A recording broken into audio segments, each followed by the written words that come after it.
Pushing this pipe, D12 a demon, I'm running these lights. I can't believe that she fit in them tights. Buying it once, or buying it twice. Swiping this card, don't ask for the price. Texting and read, she say I'm uptight. I got a check, but I'm earning my stripes. Cheating no pussy like that shit advice. Baby, you know I'm not good at advice. Why would I go if I don't get advice? Taking these chances, rolling the dice. Thought it from nothing, I'm hitting these heights. All because what I be spit on these bikes. Beat a few things inside of my Sprite. Better to sleep, you in my device. Thought I could trust you with my life. Can't even trust you in the night. If you talk to me, baby, you talk to me nice. You talk to me, baby, you talk to me. Talk to me, baby, you talk to me. Talk to me, baby, you talk to me nice. You talk to me, baby. You talk to me, baby. You talk to me, baby, you talk to me nice. You talk to me, baby, talk to me, baby. You talk to me, baby, you talk to me nice.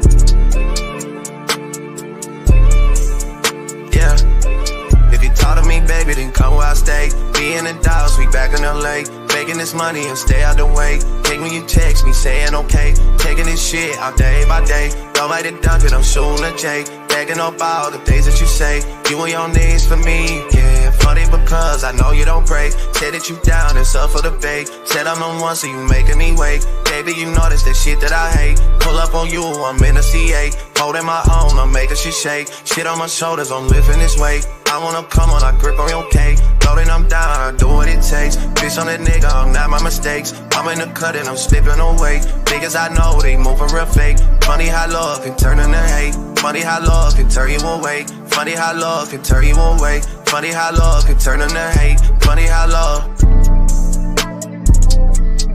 Funny how love can turn you away. Funny how love can turn you into Jake. Funny how love. Funny how love can turn you away. Funny how love. They talk to me, baby, they didn't talk to me nice. You talk to me, baby. Talk to me, baby. If you talk to me, baby, then talk to me nice. Talk to me, baby, then talk to me nice. Talk to me, baby. Talk to me, baby. Get tired of me, baby, then talk to me nice. Talk to me, baby. Talk to me, baby. If you talk to me, baby, then talk to me nice. Talk to me, baby. Talk to me, baby.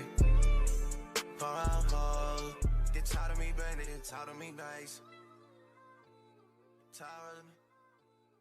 Tired of me.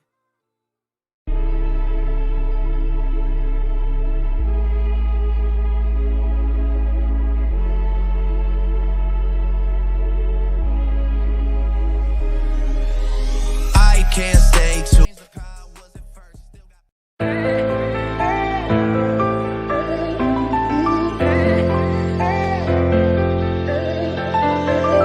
Yeah, we done came from the bottom, mad that we up, but I don't hear him talking. Started with knowledge inside of my noggin. We took a dream and then we started blogging. Put my city on the map now. I'ma say how it is and I don't back down. On the road to 100K, we finna act out. We gon' show them that we not just in the background.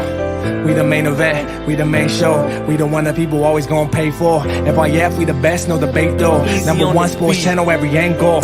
I'ma show them all how we ride. Best sports talk show, we not like them guys. We playing it safe while they feather the lines. We switching the narrative all of the time. Like who to go in the game is not MJ. Kobe Bryant top 10, not what we say. I keep Elijah one is very overrated. Keep it real, if it ain't fact, we don't say it. Now it's stable, we won't be ignored.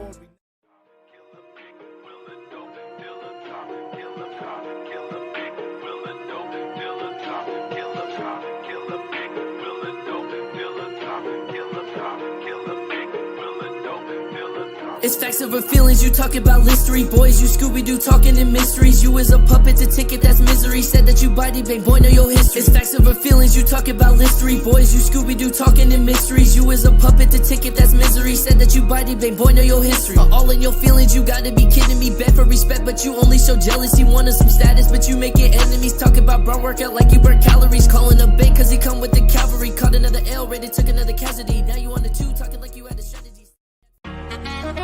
Nah, that's just passion. We love the game.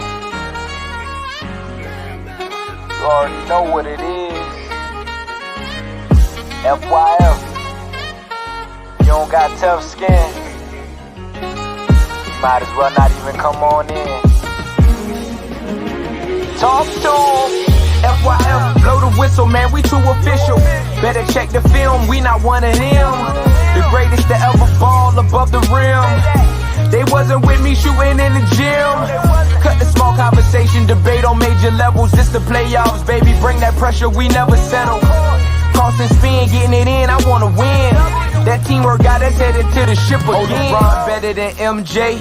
Cut it out. Half these fans in the stands don't know what they talking about. Half-court jumpers, crowd going wild. FYF ranked #1, you better say it loud. Intellectual talk, but fuck your feelings. Elijah 1 too overrated, Kobe still a realist. Top 10 all time, now how they cut the line. Magic Johnson, Draymond Green, one in the same kind. Fuck your feelings, fast break, stop and pull a J. He got how many rings, nothing else to say. With the team, live streaming, play by play. It's the dream, full steam on the road to 100K. FYF, blow the whistle, man, we too official. Better check the film, we not one of them.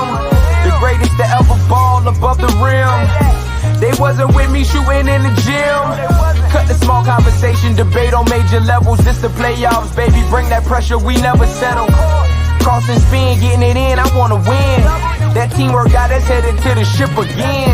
Started small, then turned into big dogs. They treat me like the GM, I just make the call. No matter who my op is, I'ma stand tall. Then pull up to the game, fresh like I just left the mall. 100K, 100K, 100K, check the score. We gon' bust the shot clock, fans running to the floor. All I hear is go this and go that.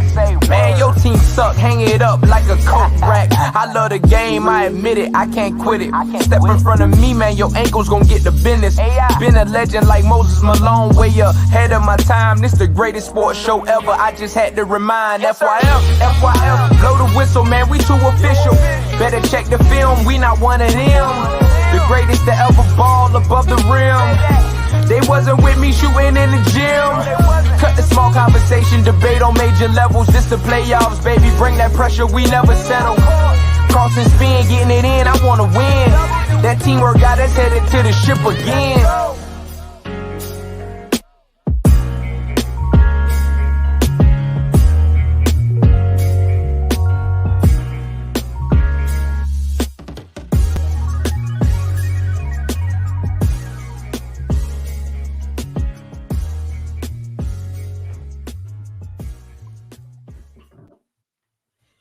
FYF Sports, man, it's Lamont, man. We back. Appreciate you guys being here.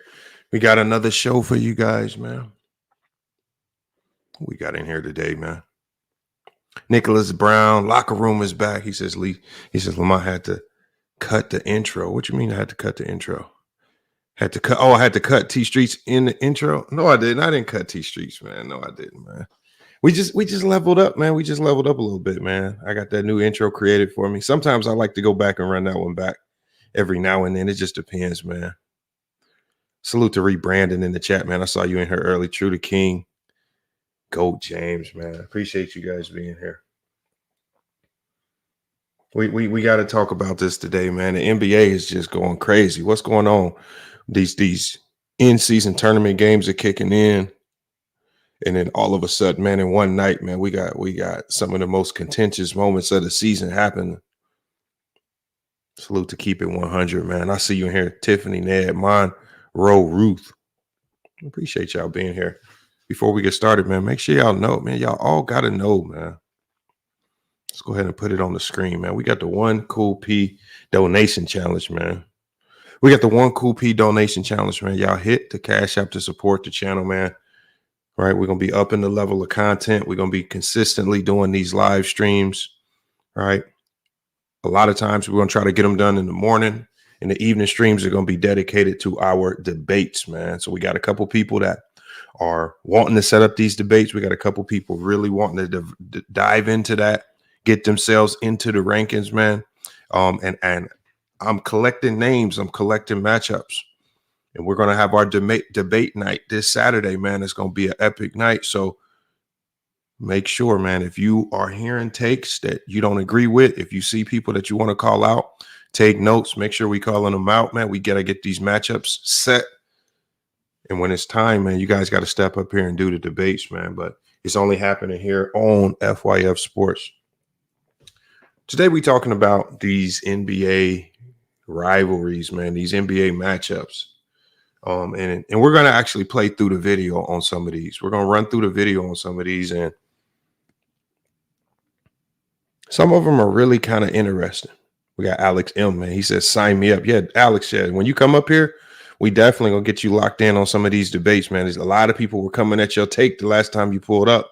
So the debates are the opportunity where, not like the open panel when guys are just talking over you and whatnot, man, the debates are, people got to stand alone by themselves, man. 2 minutes, man. And them 2 minutes can get lonely in all of those rounds, man. So 3 rounds of 2 minutes, man. And it's a lot different from these open panel conversations. You got to come with your facts. Salute to Cam the Hooper, man. I see you guys in here as well. A lot of you guys are OGs of the channel, man. So I appreciate you guys. George as well, man. Let me give a shout out to the top donors, because George is one of them top donors. We got One Cool P Hoop Jargon, Jay Mar, Uncle Shook, Hitman X, C Dog, Max, and Tiffany Ness. Salute to you guys for being the top donors of the channel so far. And then the other donors, we got John Madden, Reg Dog, Jay Carter, Tracy Still True to King, Get Fit for Life, George, the True Her. Salute to George in the chat. Bees, Herm, Double E, Action, Jackson, Khalil Burton as well. Salute to you guys, man. Showing up, supporting the channel, man. I think we just got our first donation in of the day as well. Let me make sure I get this in before we get started. Salute to Reg in the chat, man. Salute to Reg in the chat, man. Like I said, make sure you guys put your YouTube name in there, because like I said, I don't want to yell out y'all government names, but again, salute to Reg in the chat, man, coming through early, being one of the first people you're going to get added to our donor list once I'm able to get time throughout the stream. So I appreciate that. He says, Goat James Kingdom is in here, man. Salute to Goat James Kingdom, man. If he is in here, salute to God. And I hope that he can hit that link when we drop that link and we bring all you guys up. But before I drop the link, I got to give a little bit of context to what we're going to be talking about today. And just obviously my vantage point on these things. We got NBA rivalries. We know the NBA's history of rivalries. We know the stigma attached to the 80s and 90s because of those rivalries. Right? But then we got to talk about what is the difference between the physicality of the 80s and 90s and then the physicality that we see in today. What's the difference there? What's the nature of today's rivalries? What separates today's rivalries from the rivalries we saw in the past? Now, in today's game, I have to be honest, we don't see as many rivalries, not like we saw in the past, because I think there's an emotional connection that goes into these team rivalries. It can't just be the teams have a rivalry. I think the fans have to have an emotional connection to that game. The fans have to be just as invested as the players. If not, I don't know if it can truly be a real rivalry. I think the fans are an element that make these rivalries. So when we talk about these rivalries, guys, I'm watching these guys. I love that the NBA put this in-season tournament in place. The players now have something else to play for. And the NBA did a good job of putting teams that have these budding rivalries in the same pools with each other.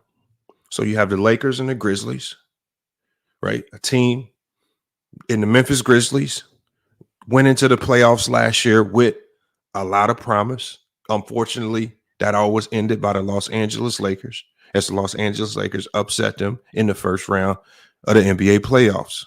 But we saw in that series with the Dylan Brooke moments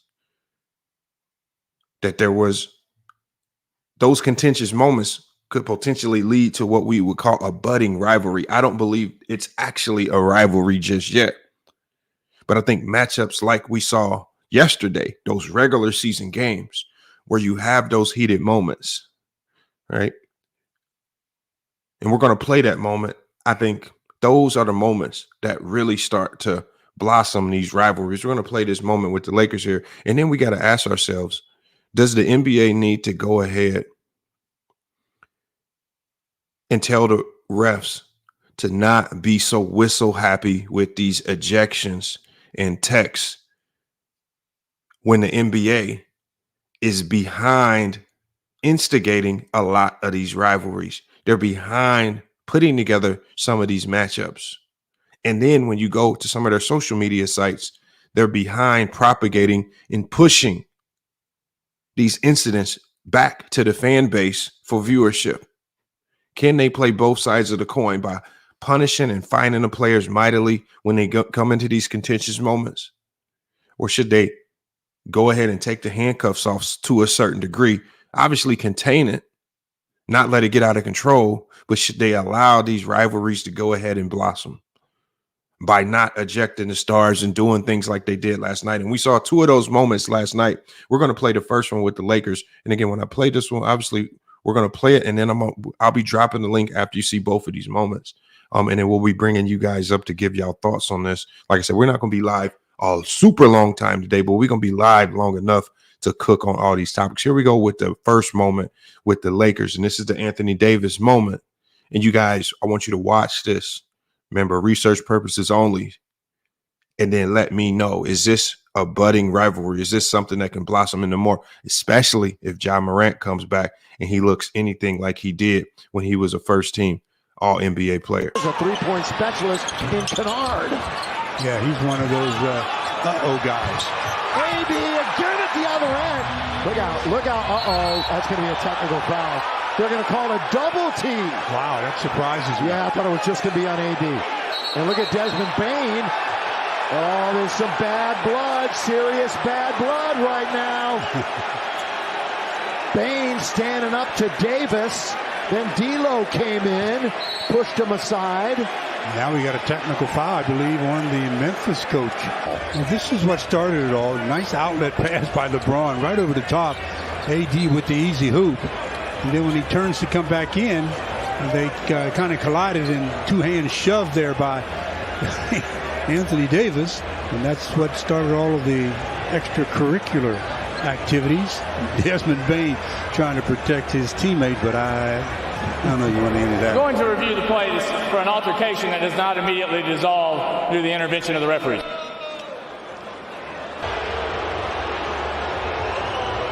And then D'Lo came in, peacemaker.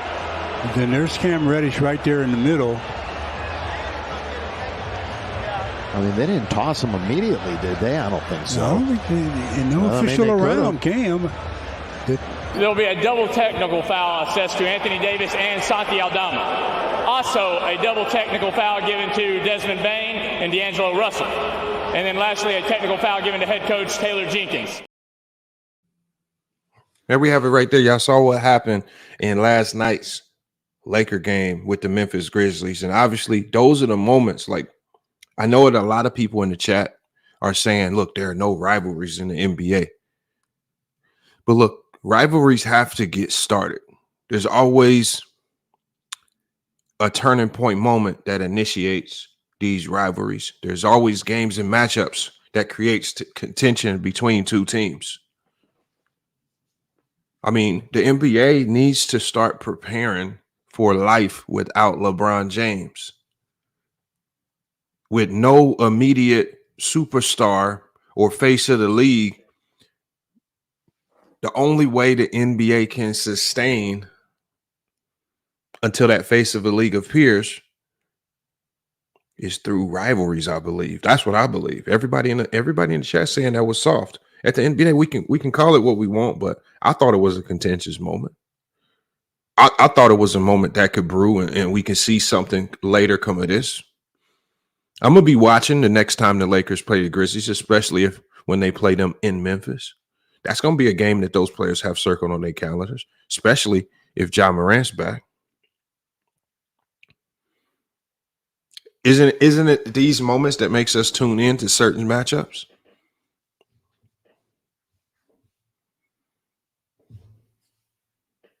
Salute to Nicholas Brown in the chat. Yes, man. Make sure y'all hit that like.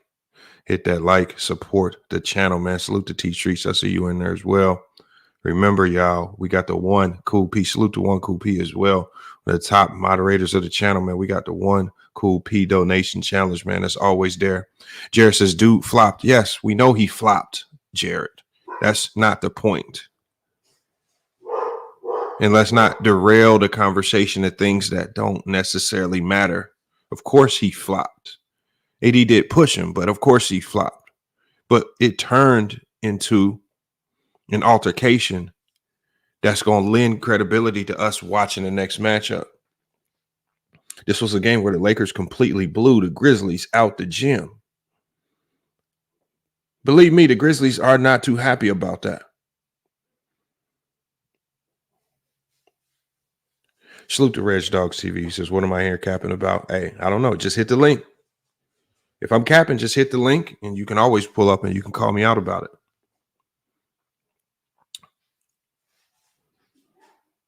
He says, Ja Morant would have started shooting. Yeah. They said they want Joker to be the face of the league, but he ain't him. I just don't think the NBA is going to push a foreign player or an international player as the face of the NBA. I just don't see that.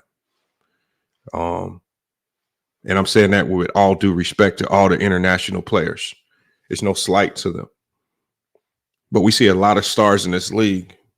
The Embiids, the Giannis's, the Jokic's, and the NBA is not doing anything to propagate those guys as the face of the league. At one point in time, it looked like they were really trying to propagate and push Ja Morant to be that face. But it just doesn't look like it. A lot of people think it's going to be Victor Wembanyama. I just don't think it's going to be an international player.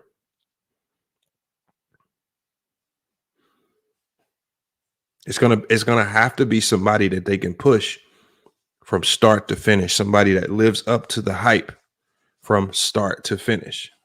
I'm going to give my thoughts on the player that I think is going to be next in line for that. But we'll get to that when I drop the link, man. When I drop the link, and then we bring everybody in to have these conversations. And then I want to get y'all thoughts on this in-season tournament as well. What are y'all thoughts on this in-season tournament? Is it starting to pan out the way you guys thought it would be? Is it making these regular season games more meaningful? Salute to the locker room in there. He says Anthony Edwards, and that's what we're about to get to now. We're about to get to the Minnesota Timberwolves and the Golden State Warriors. We've seen the Minnesota Timberwolves really have rifts and beefs with multiple teams. Most recently, with the Golden State Warriors, we saw the back and forth the other day with Draymond Green and Anthony Edwards. Anthony Edwards, a guy that's like a budding superstar. He's looking like he's starting to blossom right before our eyes. We saw how he responded to Draymond's banter. And then we have the game today that a lot of people had their eye on this matchup, primarily because of the back and forth banter between the two teams. And and I think the rivalries start to bud into bigger rivalries when these teams start to blossom into who we thought they were. The Minnesota Timberwolves are playing a quality brand of basketball. They're finally playing the brand of basketball that everybody thought they could play. Anthony Edwards is being a lot more consistent. Rudy Gobert is not having those nights where his defense completely disappears. Karl Anthony Towns struggling, but he's still there. They have the best defense in the league right now. And they're looking like the patience that they've had with that core is starting to pan out. We're going to go through that one as well, because I think that one was another incident that kind of set the tone for what a rivalry could look like in the NBA. And could the next rivalry be with the Warriors? We saw that rivalry with the Warriors and the Cleveland Cavaliers. We saw a tinge of a rivalry with the Warriors and the Houston Rockets, with how many times they matched up in the playoffs. Almost start to see a budding rivalry with the Portland Trailblazers and the Golden State Warriors. It potentially could have been one with OKC, or at least with Paul George. But again, he's been flipping around from team to team, so it's been hard to keep. It's been hard for some of these rivalries to stick because of so much player movement. But let's take a look at what happened last night with the Golden State Warriors. And I want you guys to give me your thoughts on that. As soon as we watch this, I'm going to be dropping the link. We're going to be pulling you guys up. We're going to get your thoughts on last night's games, the incidents, rivalries in the NBA. And then the last thing is we got to talk about the hypocrisy of 90s fans. 90s fans look at these incidents, and 90s fans who claim the league was so rough and tough, and guys would hard foul you if you came through the lane. These are the ones calling for players today to get suspended, and they're, oh my God, he pushed him, he hurt him. Why is there so much hypocrisy when players today have those same moments? We're going to be talking about that today, but check out this next moment right here with the Golden State Warriors, where there were multiple ejections. I want y'all to give me y'all thoughts on this. Anthony Edwards working on Wiggins. A little step back three. And so we're scoreless. We'll stay 0-0 the first 2 minutes. And then look at Klay Thompson and McDaniels. What is going on with that? Wow. You've got a full-on fracas going on. Draymond came in to defend Klay. This got out of hand very quickly. Look at Klay Thompson's jersey. It's ripped up. That's more than a scuffle. We're going to have to go to replay and look at all of this, but Klay Thompson's never been involved in anything like that. What was Jaden McDaniels doing? They were going at each other's heads. That was serious, though. Here's a look at it. So they're kind of coming together. Klay's boxing him out, puts his hand on his jersey. Jaden McDaniels puts his hand on his jersey. Now they're swinging each other around. Gobert gets in there. Draymond's got him in a headlock. There's a lot happening here. Well, there were no punches thrown, which is good. In the NBA, it doesn't matter even if you make contact. If you swing at somebody, you're gone. So look at him on the left side over here. Yeah, they just... Klay had his hand on him, trying to like box him out, and then they were swinging each other around. I mean, Warriors, it's clear. They want to send a message that you're not going to bully us. We're going to be physical. We're going to match your physicality and surpass it if we can. And Klay is getting the new jersey. Whoa. Yeah, there was a heavy-duty reaction to both guys grabbing each other. And we'll see how that is adjudicated. And then big brother Draymond Green came in to clean up and make sure. I mean, he made sure Gobert got nowhere near that. Every team has an enforcer. The Warriors have Draymond. The reason Draymond went so demonstrably is that Gobert had Klay in a headlock. Yeah. And Draymond's not feeling that at all. So he's just pulling him off. We're not doing that. This ain't that. Klay and McDaniels going at it here, and then all of a sudden Gobert comes in, and Draymond's like, no. Yeah, it's chill out. And then Draymond, he headlocked Gobert. Really, so here's the penalized Draymond too.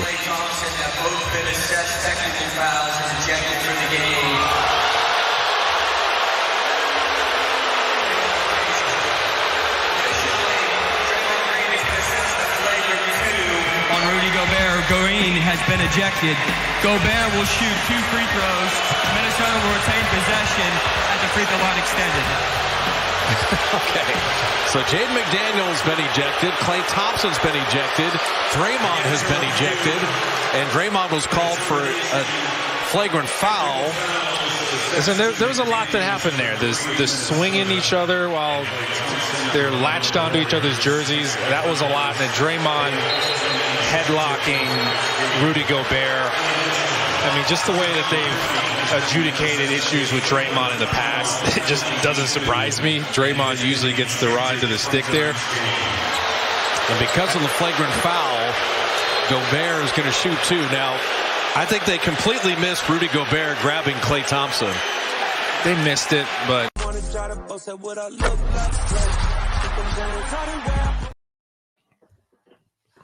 We have it right there. Y'all thoughts on that, man? What are y'all thoughts, man? Golden State Warriors, obviously, incident right there. It started with Klay Thompson and Jaden McDaniels. Klay Thompson's jersey's torn in the fray. Klay Thompson responds to Draymond Green. Obviously, the big brother of the team jumps in. Steve Kerr, after watching the film, said that Draymond Green went after Rudy Gobert because Rudy Gobert, if you look at other angles, had his hand on Klay Thompson's neck. And it's not as if Rudy Gobert was the most innocent in that fracas as well. But we saw what happened there, y'all. We saw what happened there. Now, should the stars of today, when these incidents happen, should the stars of today just simply walk away, not have any reaction, not stand up for your teammate? You would think that all of the 90s fans would love these moments, right? They're getting another glimpse. They're getting a glimpse down history lane when they see these moments. This is what they grew up on. This is a physicality. These are the altercations when you talk about, just like Reg Dog said, the Charles Oakleys, the Anthony Masons, Xavier McDaniels, the Lonzo Mournings. When you talk about these players who have similar moments, aren't these the moments that led to you guys saying that game was physical? And then even if you listen to what the announcer said, what did the announcers just say about the game? He says the Warriors aren't going to let the Minnesota Timberwolves come in and bully them. He says they're going to match their level of physicality tonight, if not raise it just a tinge higher. So now we have somebody in the media literally addressing the physicality in the game. Yet when people talk about this game, they say there's no physicality. They say these guys are all buddy-buddy. They say these are the things, these are some of the reasons why the games aren't as competitive, aren't as good as what they saw in the past. When they get a little taste of what 90s basketball looked like, all we see are 90s fans calling for these guys to get suspended, ejected, kicked out, punishments to be doled out because they reacted. That leads to me even questioning anything that was going on in the 90s. And was it happening frequently enough to where they could use those incidents to claim that that era was actually physical? We got Ernst said, he said Ticket TV. What did Ticket TV say about it? I'm assuming without even looking or knowing, I'm assuming Ticket TV is completely blaming Draymond Green. For whatever reason, like I said, Draymond Green is basically, you know how you have how Superman has the Bizarro Superman? I think Ticket TV might be the Bizarro Draymond Green. He's just the Draymond Green that didn't pan out. That's all. But they're the exact same player. That's all. Like I said before when I was on Player's Choice, it's just a little bit of envy. That's all. Literally, same stat lines, same styles of play. The media giving him same type of praise. He's the same. He is Draymond Green. He's the Bizarro Draymond Green. That's 100% facts.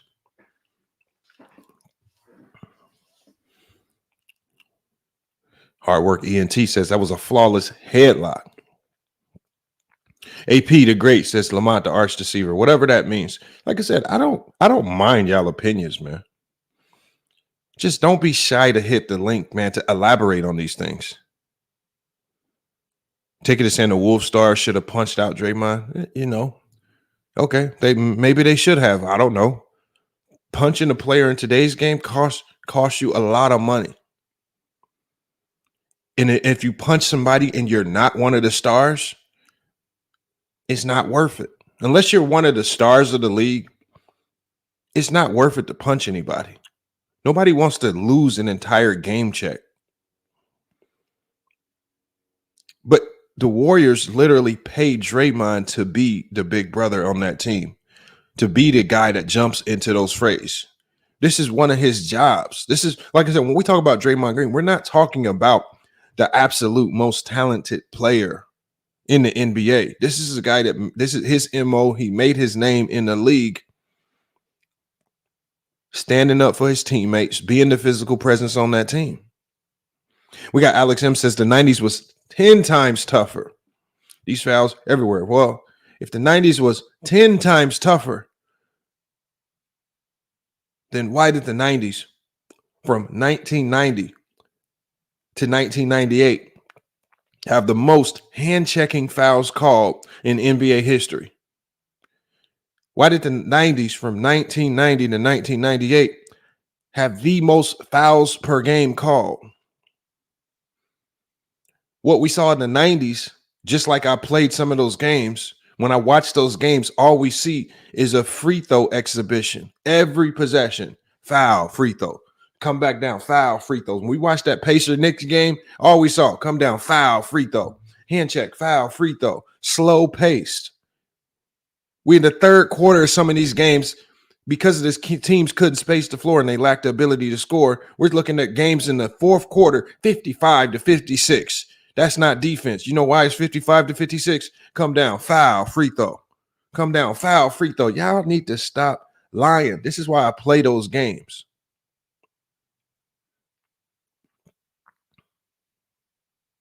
I play the games. See, what we ultimately gonna have to do it. We might do this tomorrow morning. We might just react to a full game. So we can walk through these games and I can show you guys. Every time we go to the film, I'm right. These are slow-paced games. They're not physical games. The fouls that they were calling in the 90s were not because they were physical fouls. They were hand check fouls. How do we know they were hand check fouls? Because you see a guy touch, whistle blows, you hear the announcer, another hand check foul, another hand check foul, another hand check foul.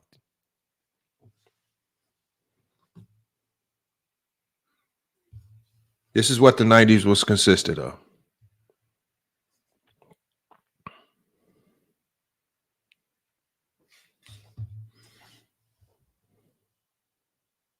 Don't get mad. Yeah, like I said, and don't get mad at me when I start playing these games and I show you. Yeah, y'all say I'm slandering the 90s. How is it slander if it's the truth about the 90s?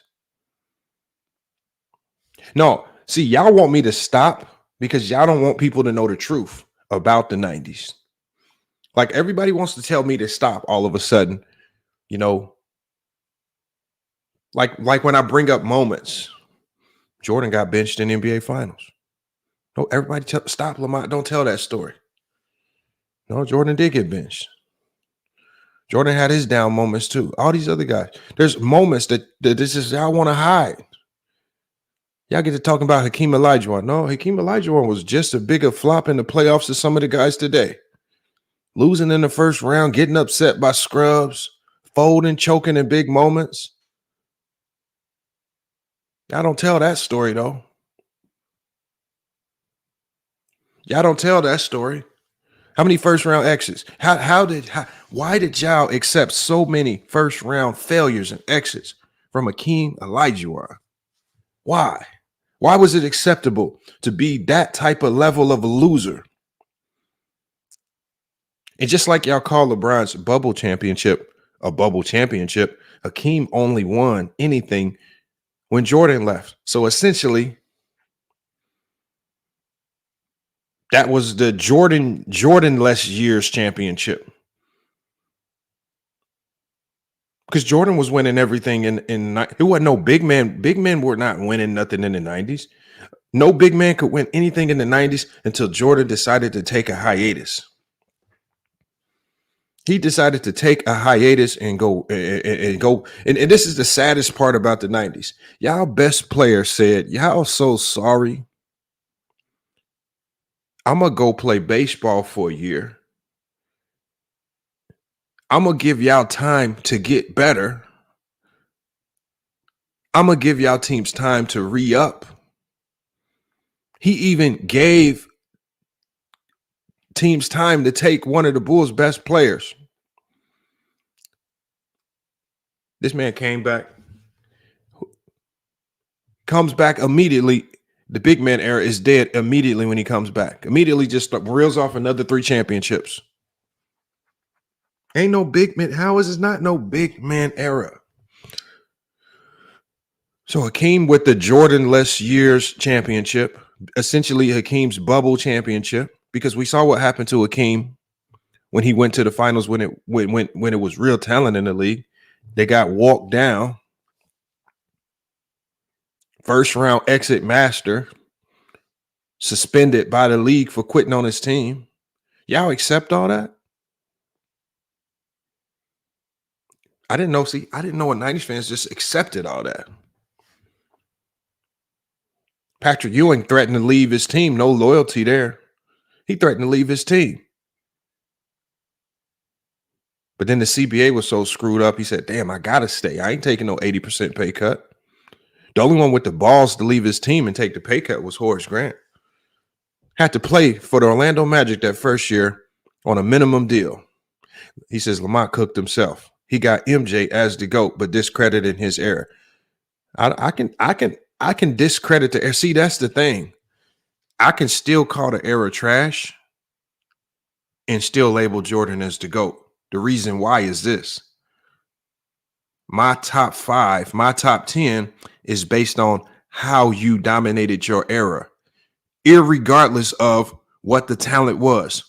See, some of you idiots, like the guys talking, y'all will be the ones talking about Bill Russell ain't top 10.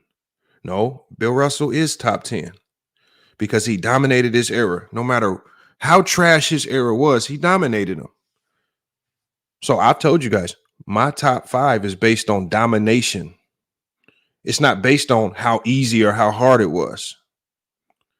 Jordan dominated this so-called big man era. That's a fact. He dominated them. They're still trash. And it's not a big man era. See, I just know how to fairly weigh it. How this is why some of you guys sound stupid when y'all start saying y'all top 5. Y'all top 5 be so discombobulated because what you're trying to do is you're trying to put some of the old players in, but then you want to take some of the new players out. So you got to make up excuses. Well, I got Hakeem here, but I got this guy. I got Steph Curry below him. And so y'all just sound stupid because y'all have no organization to y'all list. Y'all don't have no set criteria. And y'all be scrambling. See, I have no issue putting Jordan at the top. I tell you, he dominated the 90s like no other. He dominated. I tell you guys, the 90s was a weak era of basketball. Jordan still dominated the shit out of the 90s. He made everybody in the 90s look like complete idiots. He made all of the big men look sorry. No big man could beat him. Jordan walked around the league winning championships with Luke Longley and Will Perdue and Bill Cartwright, Stacey King. Jordan made a mockery of the entire big man era. And then to double down on top of it, just to make sure they didn't try to use their size to go foul him, he went to David Stern and said, hey, can you put them big men in check and make sure they don't foul me when I drive in? I want you to make sure that them big men in the 90s have to play real defense when I drive to the basket, and they can't just foul me. And David Stern said, you know what, Jordan? You the man. I got you. They're going to have to play real defense when you drive. And if they don't, we're blowing the whistle. And what do we see? We saw a whole bunch of big men that didn't know how to defend an athletic guard. That's exactly what we saw, Alex. That's exactly what we saw, Alex. We saw a whole bunch of big men that had no idea how to defend a 6'6" athletic guard. And it wasn't just Jordan they didn't know how to defend. They didn't know how to defend anybody that could face up and attack the basket. They couldn't defend Iverson. They couldn't defend Grant Hill. They couldn't defend anybody that came into the league that had a face-up game attacking the basket. They couldn't stop Kevin Johnson. Shit, they couldn't even stop John Stockton from getting to the rim.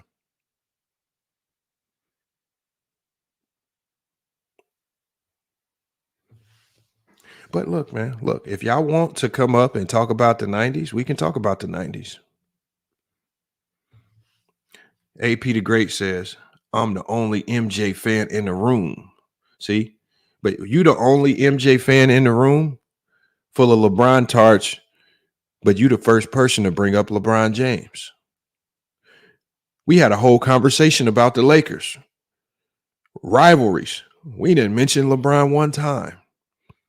Y'all notice it's always the people that hate LeBron that randomly bring him up the most for absolutely no reason. So I want you to ask yourself, AP the Great, if we LeBron tards, why you the only one in here talking about LeBron?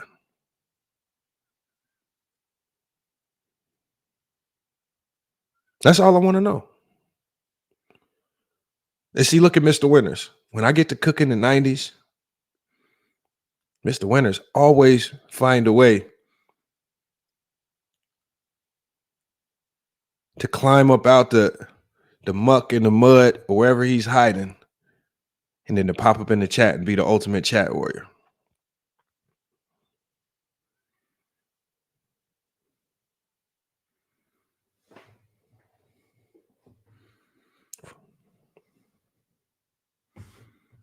Exactly, rebranding. They only knock Bill Russell. See, I don't knock Bill Russell. I look at Bill Russell. I don't care who his teammates were. I just give Bill Russell credit for being dominant. I give Bill Russell credit for being dominant.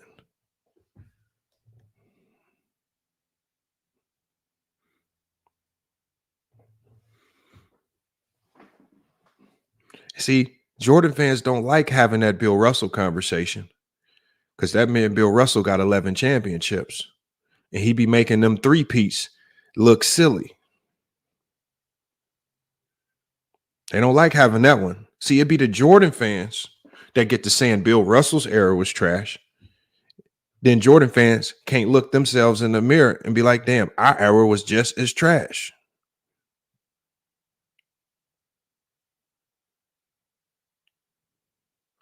AP says you was clowning Bob McAdoo for missing layups. So what does that got to do with anything? If you dominate, if you can dominate an era full of plumbers, as long as it's called the NBA, I'm going to give you your credit. You can only dominate whoever the league puts out in front of you. Remember the same conversation that you guys have. When we was having that conversation the other day, they were saying LeBron played in the weak East.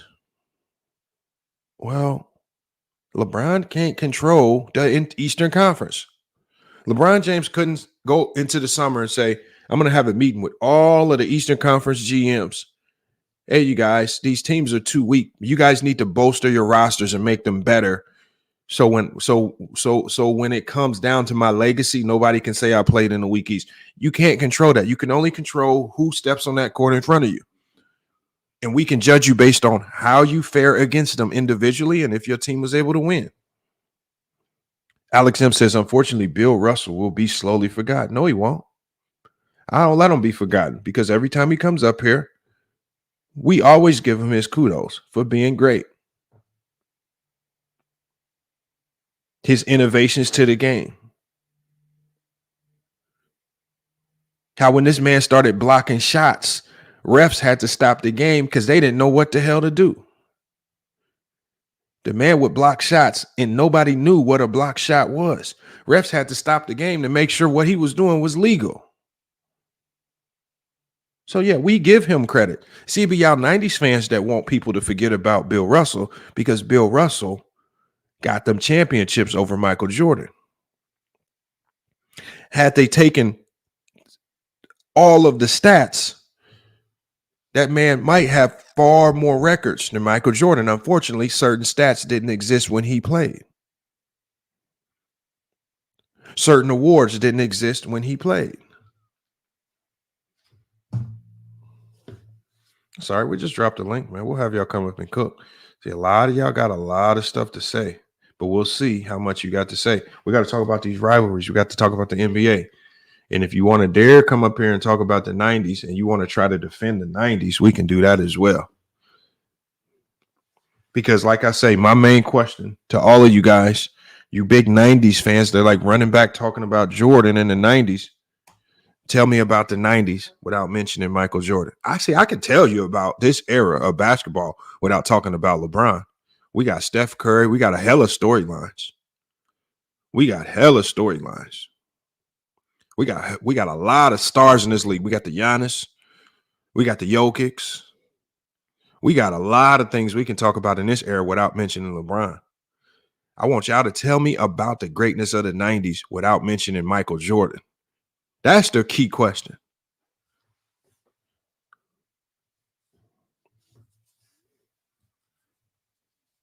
He says, I notice you only go live when I'm at work. All right, well, let's do this, Reg Dog. Put your work schedule in the chat. Put your work schedule in the chat right now.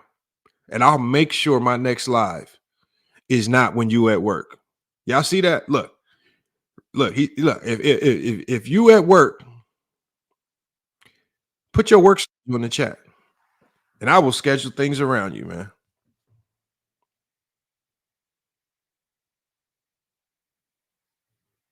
Salute to the black kid from Norway, man. Great video, man. Regards from Norway. Hey, man, all the way in Norway, man. Salute, man. Appreciate you being here, man. Make sure you hit that subscribe, man. You come back for more, man, because we always cooking up these old Jordan fans, man, that don't want to let go of the nostalgia and be honest about their era. So we got James Press says Shaq, Penny, Barkley, Robinson, all top 75 players in the 90s. Great teams, not just individual players. Okay, Shaq, Penny didn't win anything. Only looked good for 2 years. Not necessarily a great team. Barkley only looked good for a couple years with the Suns. Didn't win anything. You can't remember anything great about that team other than the 93 season. Nothing great. No championships, nothing. And he stole an MVP from Jordan. David Robinson, you can't remember one single San Antonio Spur highlight or moment. There were none. None existed. And they never went to an NBA final during Jordan's time in the league. Hakeem Olajuwon was non-existent until Michael Jordan actually went to play baseball. Gary Payton was what? An undersized guard on an underachieving team, on a supersonic team that was a number 1 seed and got upset by an 8 seed in the first round, the Denver Nuggets, one of the biggest, most lopsided upsets in NBA history. Malone and Stockton, what was that? A whole bunch of pick and rolls to each other that resulted in absolutely nothing.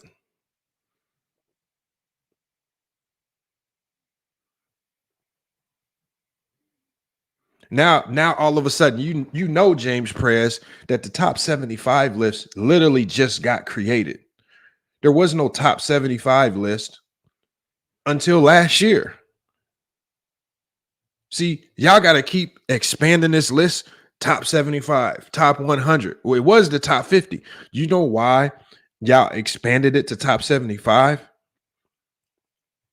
So we didn't have to boot a lot of the 90s players that are filling out the bottom of the list. So instead of booting some of these guys out, like the Reggie Millers and whatnot, because players of the day are jumping into that list, kicking the 90s scrubs out, you just expand the list by 25 names so you can hold on to the names that need to get kicked out of the top 50. So you know what you're going to do? The next list is going to be the top 100 players, because y'all not going to want to kick them 90s players out the top 50. You're just going to keep expanding the list, adding players from the day in. That's the only reason why the list is growing. And y'all too scared to kick them players out. Y'all too scared to kick all them players out from the 90s. Because y'all know guys from the day are on their neck. Jared, salute to Reed Brandon, salute to K Marco. K Marco was the first day. Hey, can you hear me, Lamont? Yeah, we hear you, Jared. Salute, man. Let me start with K Marco. He was the first one in. And hopefully he don't have an echo. It says you might have an echo, K Marco. So make sure you don't have an echo. Can you hear me, bro? Yeah, we hear you. What's good, man? We got on it, is man. The echo gone? No, there's no echo. No echo. You good? Okay. Just wanted to double check. So, I didn't come in at the beginning. Are you just saying the 90s was trash? Is that what you're saying? Basically. No, I'm saying the 90s in totality There's some individual things that we can point to that were okay, but in totality, yes, the era was one of the weaker eras in NBA history. Yes. And what's your premise behind that? Premise: it's not because of the players; it's because of the league. The league chose to use the 90s as a time to expand, and the 90s just the expansion is what killed the competitive level of the teams. So because you add in 6 expansion teams going into the 90s, you give all of the draft compensation to those expansion teams. So teams like the Charlotte Hornets, teams like the Orlando Magic, teams like the Miami Heat, all of these teams could go double dip in the draft, right? This is how the Charlotte Hornets were able to draft Tony Delks, and they were to draft Kobe Bryant in the same draft. They chose wrong because they traded Kobe Bryant to the Lakers, thought getting Vlade Divac. They thought they had the right player in Tony Delk from Kentucky. It just didn't pan out the way they thought. But these teams were able. We saw the expansion teams get really good because they could take double dips into the draft. They were getting draft picks over the teams that needed those young players, like the San Antonio Spurs, like the Utah Jazz, like the Knicks. These guys who were getting where their depth was getting decimated because of the expansion drafts. How do you refill that depth? You got to go into the draft. But none of these teams, you can't think of any significant draft pick throughout the 90s that helped the Knicks. You can't think of any draft pick that came in at the bottom of the draft and helped the San Antonio Spurs. You can't think of any draft pick outside of Howard Isley, who I believe was a second-round pick that came in and helped the Utah Jazz. You know why? Because all of their draft compensation was going to expansion teams, and they had no way to get better. Jerry West. Not Jerry West. I'm sorry. Wasn't those teams playoff teams already, though? Yeah, but how do playoff teams get better? I mean, you're not going to get a high pick in the draft if you're a playoff team, though. Yeah, but you're not going to get a high pick in the draft. But how do you get better? You build, you develop. Through trades and free agency. Okay, if you can't draft. Free agency. So obviously, free agency at that time was handicapped significantly by the CBA. This is why you didn't see much player movement. The first true free agent was Tom Chambers. He was the first true free agent to leave and make a real free agent move. But remember, Ewing wanted to leave the Knicks. Why didn't he leave? Because he would have had to take an 80% pay cut to leave his team. Horace Grant, when he left the Bulls, he didn't get his big contract. He was making a minimp deal just to leave the Bulls, and he didn't get his big deal. He didn't get his big deal until that following year. So again, unless you were willing to completely give up all of your salary, be a minimum deal player, you're not going nowhere in the 90s. The players only stayed on their teams in the 90s, not because of loyalty. They stayed in teams in the 90s because nobody wanted to take an 80% pay cut just to switch to another team. That's not loyalty. That's them looking at their check saying, I don't want to lose my check. That's all. Can you hear me, Lamont? Hey, get the old heads up here with the Ben Gay and all the icy hot patches, man. Y'all niggas get up here. Y'all hear me? Yeah, I hear you, Jared. What's good? What you got on this, Jared? Okay, so, well, actually 3 things. So the first thing you talked about was a lack of basically competition in the 90s, right? No. No, that's one of the things you brought up. But like, I said lack of talent. Lack of talent. Okay, got you. So, okay, so this is a serious question though, and I want everybody to answer. So, could we, to a certain extent, make that same argument about the East and LeBron's era to a certain extent? Because I feel like we could, and I don't mean like the lack of talent. That's not what I mean. I mean the lack of competition, because if you look at that like 8-year stretch, there was really at most 2 teams that he had to beat, and those 2 teams usually weren't as good as the teams that were coming out of the West. And so my question is, okay, Jared, let's just fast track this conversation for you. Let's just concede. I'll just concede to you that the East was weak when LeBron played. You know what? I'll give you a thumbs up on that take, Jared. Great take. The East was weaker when LeBron James ran through it.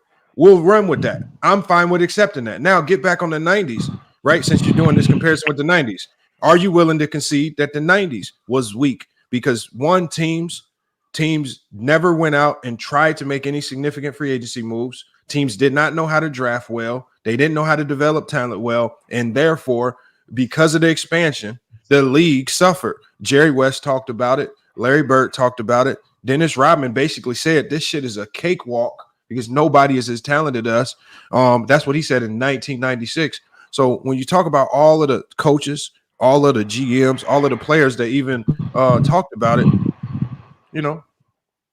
Hey, somebody off mute, yo. No, that's Can I you got hear him. me? Yeah. Okay, but yeah, I actually don't disagree with that though. Like Okay. I do agree that like the expansion did make the '90s weaker because there were 6 teams in the '90s that won less than 20 games, if I recall. Like that's not good. No. No, it wasn't 6 teams. It was 6 teams almost per season. Per season? Okay, so per season? No, but like I said, I don't disagree with that. But my only point in bringing up the whole LeBron thing is like we got to keep the same energy both ways. That's the only reason I brought up the LeBron point. But you talking about a weak conference, and we're talking about a weak league. Like even the 2000s West shit. The 2000s West shits on the 90s East or West if we think about it. So you're talking about once again one conference. So while we're so talking again, about two. so Jared, if we agree, then we can move on to the next person because we essentially agree.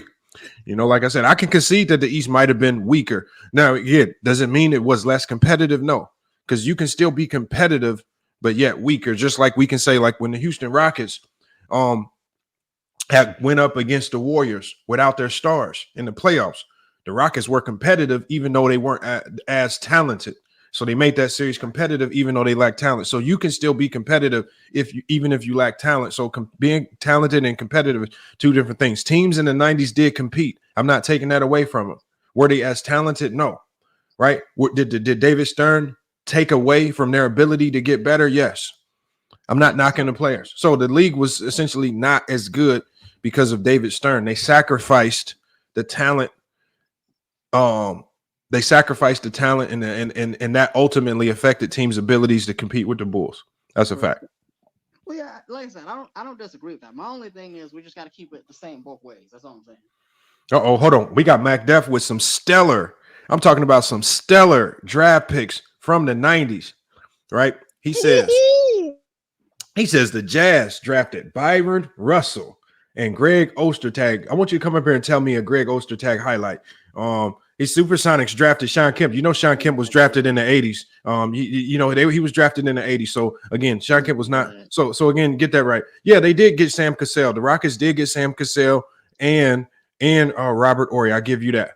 But again, Robert Horry, a perennial bench player, and Sam Cassell probably had one legitimate all-star level year in the NBA. And that I don't even believe that year was even in the 90s.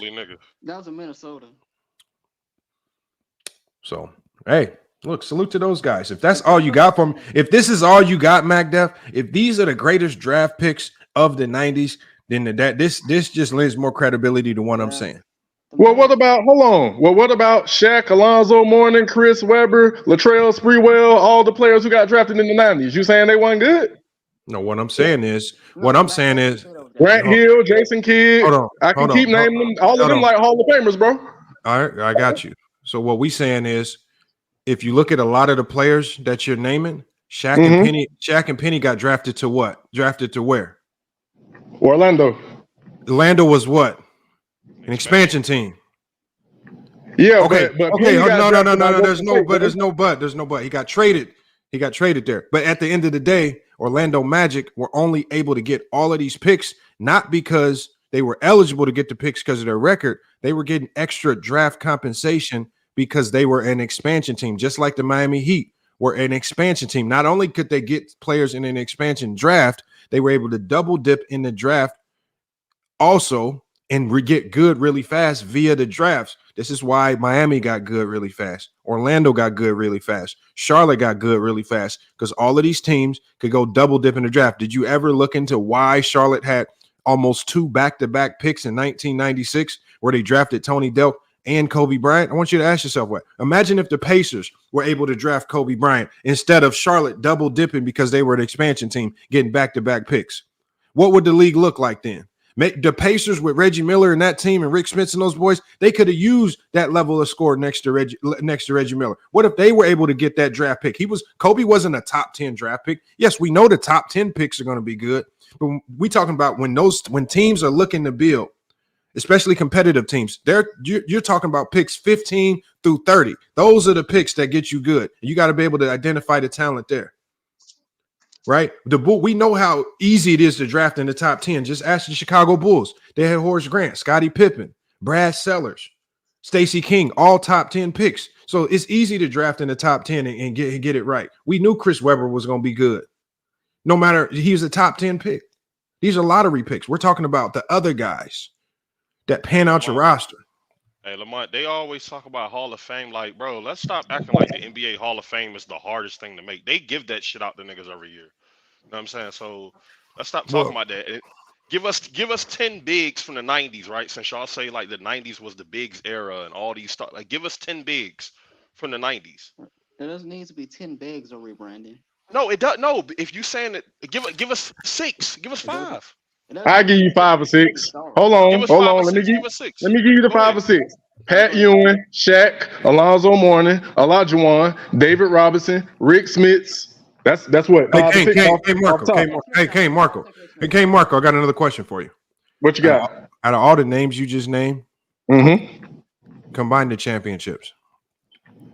Nobody won during the 90s because of Jordan, though, bro. Yeah, that's basically what I said. Yeah, nobody won. See, Jordan made the era look weak because he beat their ass. Wait, no. Hold on. Maybe they actually were trash. We can say the same thing about LeBron in the East, though. Maybe he made them look weak because he was beating ass. Time out. Yeah, but when he went against a real team in the West, he got his ass whooped. Hold on. The Celtics beat hold on. So the context is Jordan make the league week, whatever. Nigga, finish your food first, nigga. But yeah, you okay. First of all, excuse me, because I had to interject. First of all, who are you for one? So let's make that clear. Salute everybody. So Michael Jordan made the league weak, but when people say LeBron James played in the weak East, he didn't make the Eastern Conference look weak. The difference is there was 40 win teams in the Eastern Conference, bro. 40 win teams. Let me give you the difference. Let them cook and eat. Let me go through the difference. It ain't no difference because you put context to it, because the fact that how Michael Jordan was so dominant as a player that he made his competition look weak. So LeBron James, a dominant player, one of the greatest of all time, to go conversation himself in the Eastern Conference, why it ain't the same thing? Because Jordan dominated the league. When he started playing West Teams, he was getting his ass whooped. Even with a guy like a Bill Russell, or we can name different people from different eras of the game. So, but for Michael Jordan, he made it. Like that's corny. It wasn't just if y'all want to say that the era was weak, and we all agree that Jordan dominated that area, then he did what he was supposed to damn do. Exactly. So why can't we say that? Did LeBron not do what he's supposed to do? No, because he got his ass whooped every time he seen the West Coast team. So let me ask. Let me ask this. Jordan did. Hold on, let me ask this. So was LeBron supposed to say, you know what, the East is weak, I don't think I'm gonna try it in the playoffs. I don't think I'm gonna try. Like, you know what? Fuck it. I'm gonna wait until the East gets stronger for me to start competing. Like, what the fuck are y'all talking about? Hold on. In one breath, y'all knocked the nigga for being drafted in the East, but then y'all also you can't do it in the West. Then when you went to the West, it was like, oh, the West is weak. Well, it's not as strong as the East. Like, y'all niggas make up your mind, bro. Weak, bro. The goalpost will always be moved for Jordan. Nigga, who is that with the sleepy voice? I'm Nico. What's good with you? What's good, Nico? What's going on, bro? Hey, Nico, get some halls, bro. Yeah, man. You gotta stop lying, rebranding. Nah, I drank some water. I'm just saying though, like, we can't just sit there and pick and choose to put context. Listen, at the end of the day, the NBA is the NBA, the highest level of basketball in the world. Been that for over 75 years. That being said, what you do is what you do. Nobody ever can take that away from that. I don't care what era you played in. At the end of the day, when it comes to the talent argument, the league always gonna get more talented year by year by year. It is what it is. I mean, case of so point. Stop saying the 90s was the most skilled and talented. It wasn't. I don't agree with that at all. I don't know who says that. I don't know who said that the 90s is more skilled. We know exactly. Hold on. Yeah, you're right. I think he's right. We should get back to the topic of the stream, man. It's so easy to cook the 90s. We can cook the 90s all day, man. Because really, but back to the topic though. Let's because I don't. Back to the topic about the NBA rivalries ignite. I mean, I do think they need to be a little bit more lenient on stuff like that when it comes to the ejections and stuff like that. Because, like I said, you can't going back to your point, Lamont. You can't sit there and instigate things and promote certain things on TV and stuff like that. But then when this happens, or you quick to eject somebody, I think that's real corny. I mean, listen, at the end of the day, man, it's entertainment. We all know these dudes. Listen, I mean, hey, I don't got a problem with it. You know what I mean? Hey, I like it, man. Hey, good take right there. Way to get back on track, man. Let's salute to hey, Go James Kingdom just pulled up, man. What's good, man? What you got on this? Hey, peace, Lamont. What's good, brother? What's good? I'm chilling, man. How you feeling? I'm feeling good, man. I'm glad you brought up this topic, man, because the first thing I got to ask is, who here is over 40? I am. I am too. Actually, I'm 40. Actually. Two people? Two people? Yeah, I'm over 40. That's it. So that means only I and those two other gentlemen can actually speak on the 90s. The rest of y'all can't talk on the 90s. You didn't even watch it. No, we can. All right, so the games are available on YouTube. Wait. So we agree. Hold on. We agree with that point then. So stop knocking us for not including Jordan and all these other niggas from the 90s that we didn't see. A lot of you niggas only including niggas that everybody else tells you to include. Start including niggas that you actually watch. No. It's not about what you watch. Because if you're no. Now it's not about what you watch. No, listen. If you're an NBA fan, you should be watching the game. The thing is that for the people who claim the 90s is the greatest era, never really watched it. So when the criticism comes up the 90s, they get all into their feelings. If you never really watched it, you can't really get into your feelings. When we tell you the expansion era destroyed the competition of the league, not for the players, it destroyed the competition by the teams. Because, you're drafting Gary Payton. You're drafting Penny Hardaway. You're drafting Shaquille O'Neal. But these guys are going to teams where they cannot build actual championship rosters. And that's why the 90s were full of teams that couldn't really win anything. You talk about it being a big man league, right? Only 3 centers made the finals. You're talking about elite centers in the 90s. Shaq, Patrick, Olajuwon. Morning? No, you don't include Morning in there? You only include Duncan? What about Duncan? Oh, wait. Did Morning make the finals? That nigga made it in 99, bro. Like, come on, dog. When did Lonzo Mourning make the finals in the 90s? He didn't. Okay, then. You want to bring up 99? You want to bring up the shortened season? Hey, it's part of the 90s. Okay, David Robinson. So we got 4. They all went to the finals. They all went to the finals, one apiece, and Akeem went twice because, like Lamont said, the Bulls lost Michael Jordan. They let that goes back. Dominate them niggas. No, that goes back to what I said. Jordan made the era look like that. Had Jordan not existed, you'd have probably seen Utah win the championship. You'd have probably seen Seattle. You definitely seen Houston. He you'd have seen all 80s though. Why he no, if we dominate that? But none of those teams have star centers. Seattle had no star center. Utah has no star center. What are we talking about? We're talking about Phoenix didn't have a star center. Phoenix didn't have one. What are we talking about? Phoenix had Barkley though. He's a big man. No, center. Bro was 6'4". He played like a big man. Stop playing. He was powerful. He definitely. Come on, man. Y'all watch basketball. The man averaged about 15 rebounds. Come on, stop playing. Bro, Charles Barkley was 6'4". Averaging 15 rebounds at 6'4" is crazy. So we're just going to invent big men for the 90s because we don't have enough big men that could actually win. So we're just going to invent one. We're just going to make Barkley a big man just to make him a big man. No, because the Knicks were the one. They got Patrick Ewing. Houston won. They got Olajuwon. The Spurs were the one. They got Robinson and Duncan.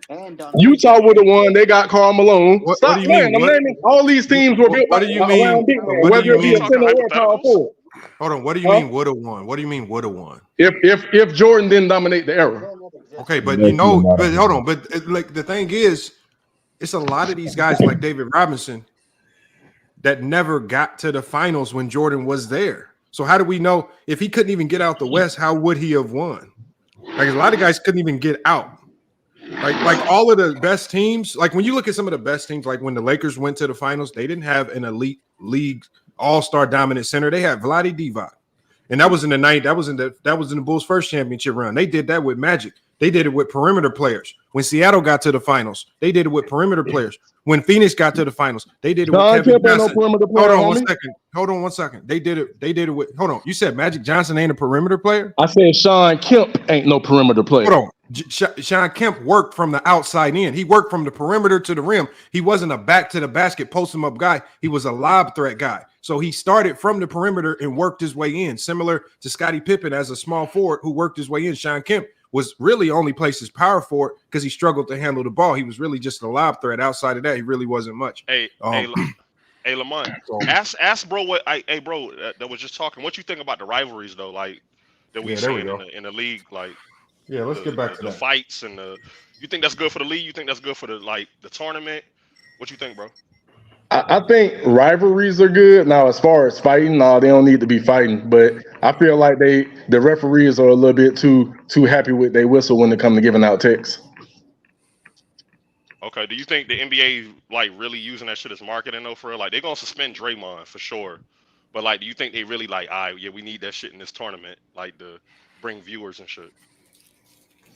No, I think the NBA likes it. I think they like it because now you see the players are really playing. Like they like in playoff mode when they on them courts when they're doing the play-in. Those last night was crazy. All those teams were playing hard last night. Everybody.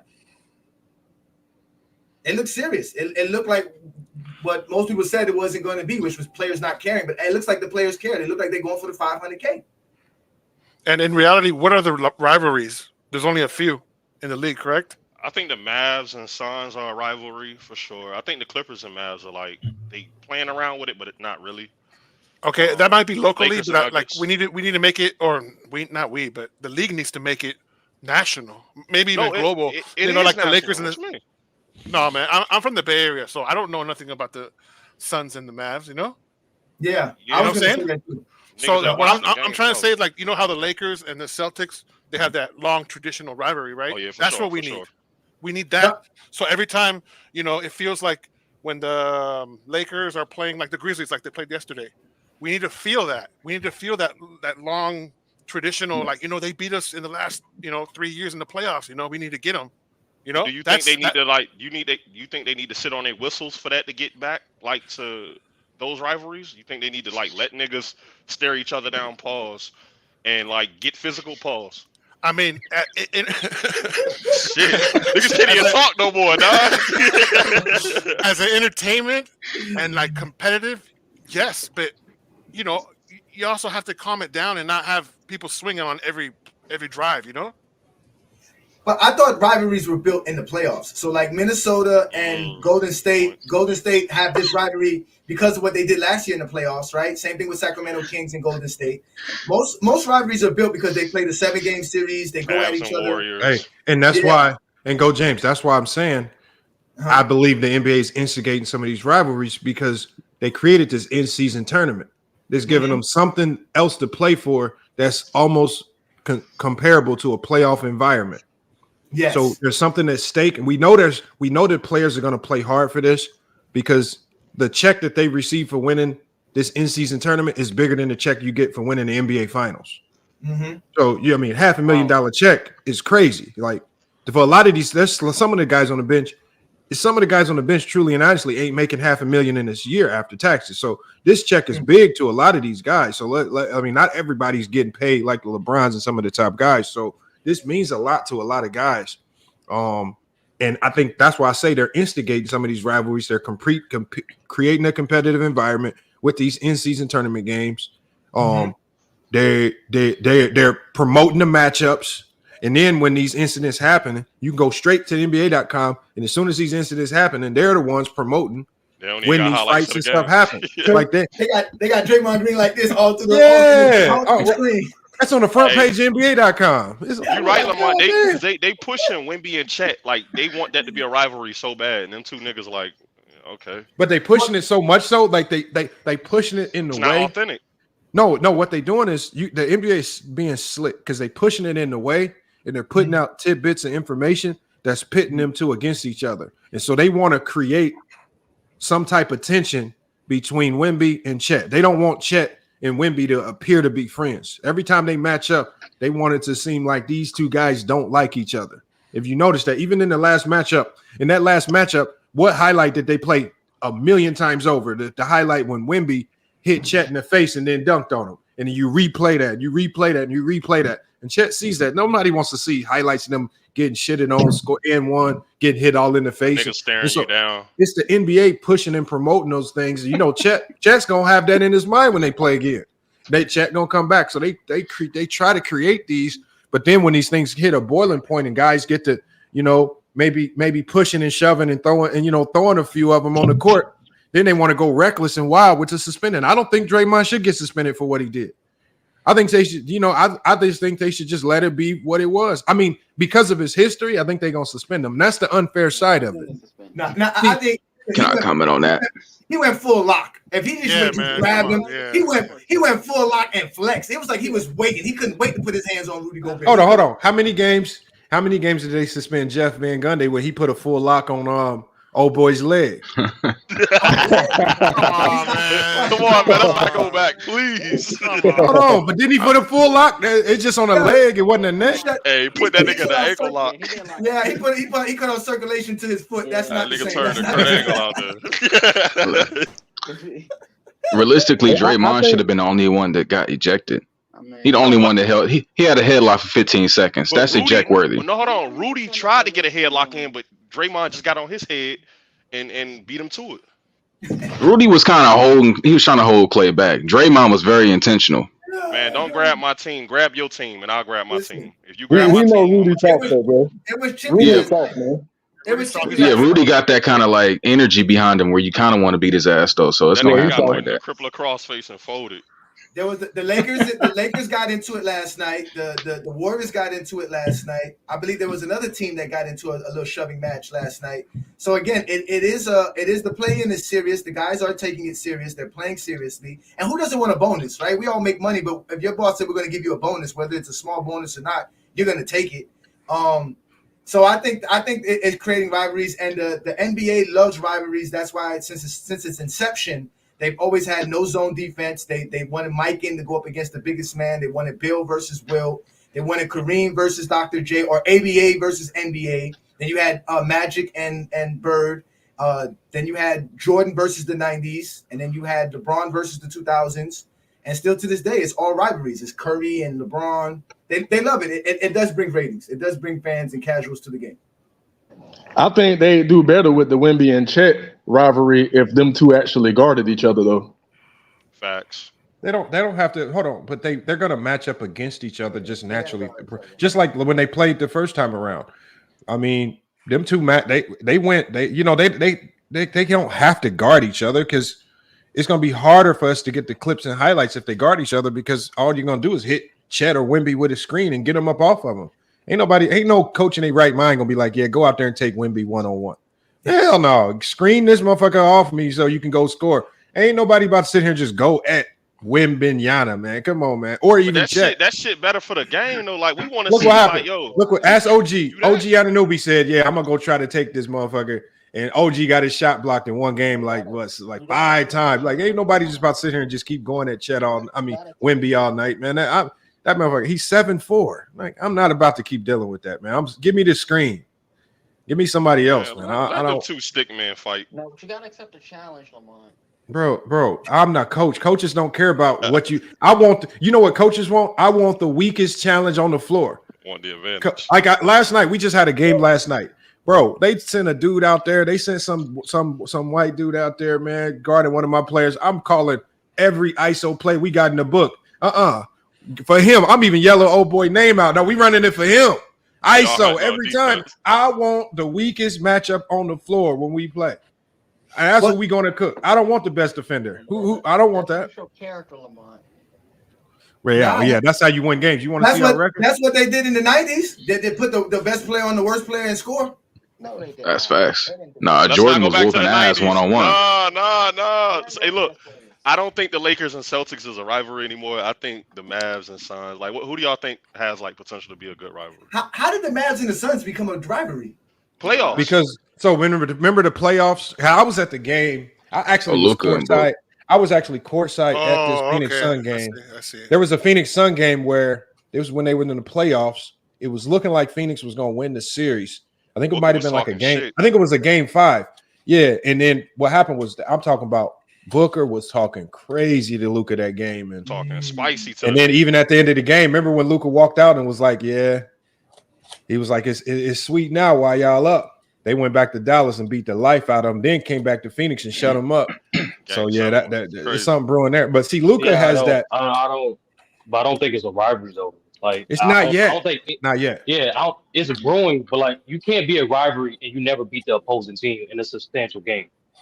That's the way I see it. You can't. There's no way you can be a rival to me if I always kicked your ass.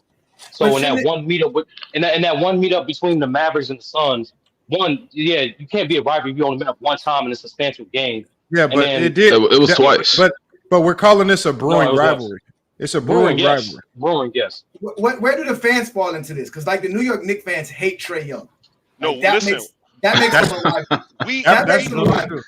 We hate Suns. It's not a rivalry. Fans. The Hawks and the Knicks are not a rivalry? No. New York has legendary haters. It's like what the other guy said. Remember, the other guy said it's a local rivalry, but it ain't a national rivalry yet. So if you in New York and you a Knicks fan, it's gonna feel more like a rivalry to you there, even if you in Atlanta and you a Hawk fan.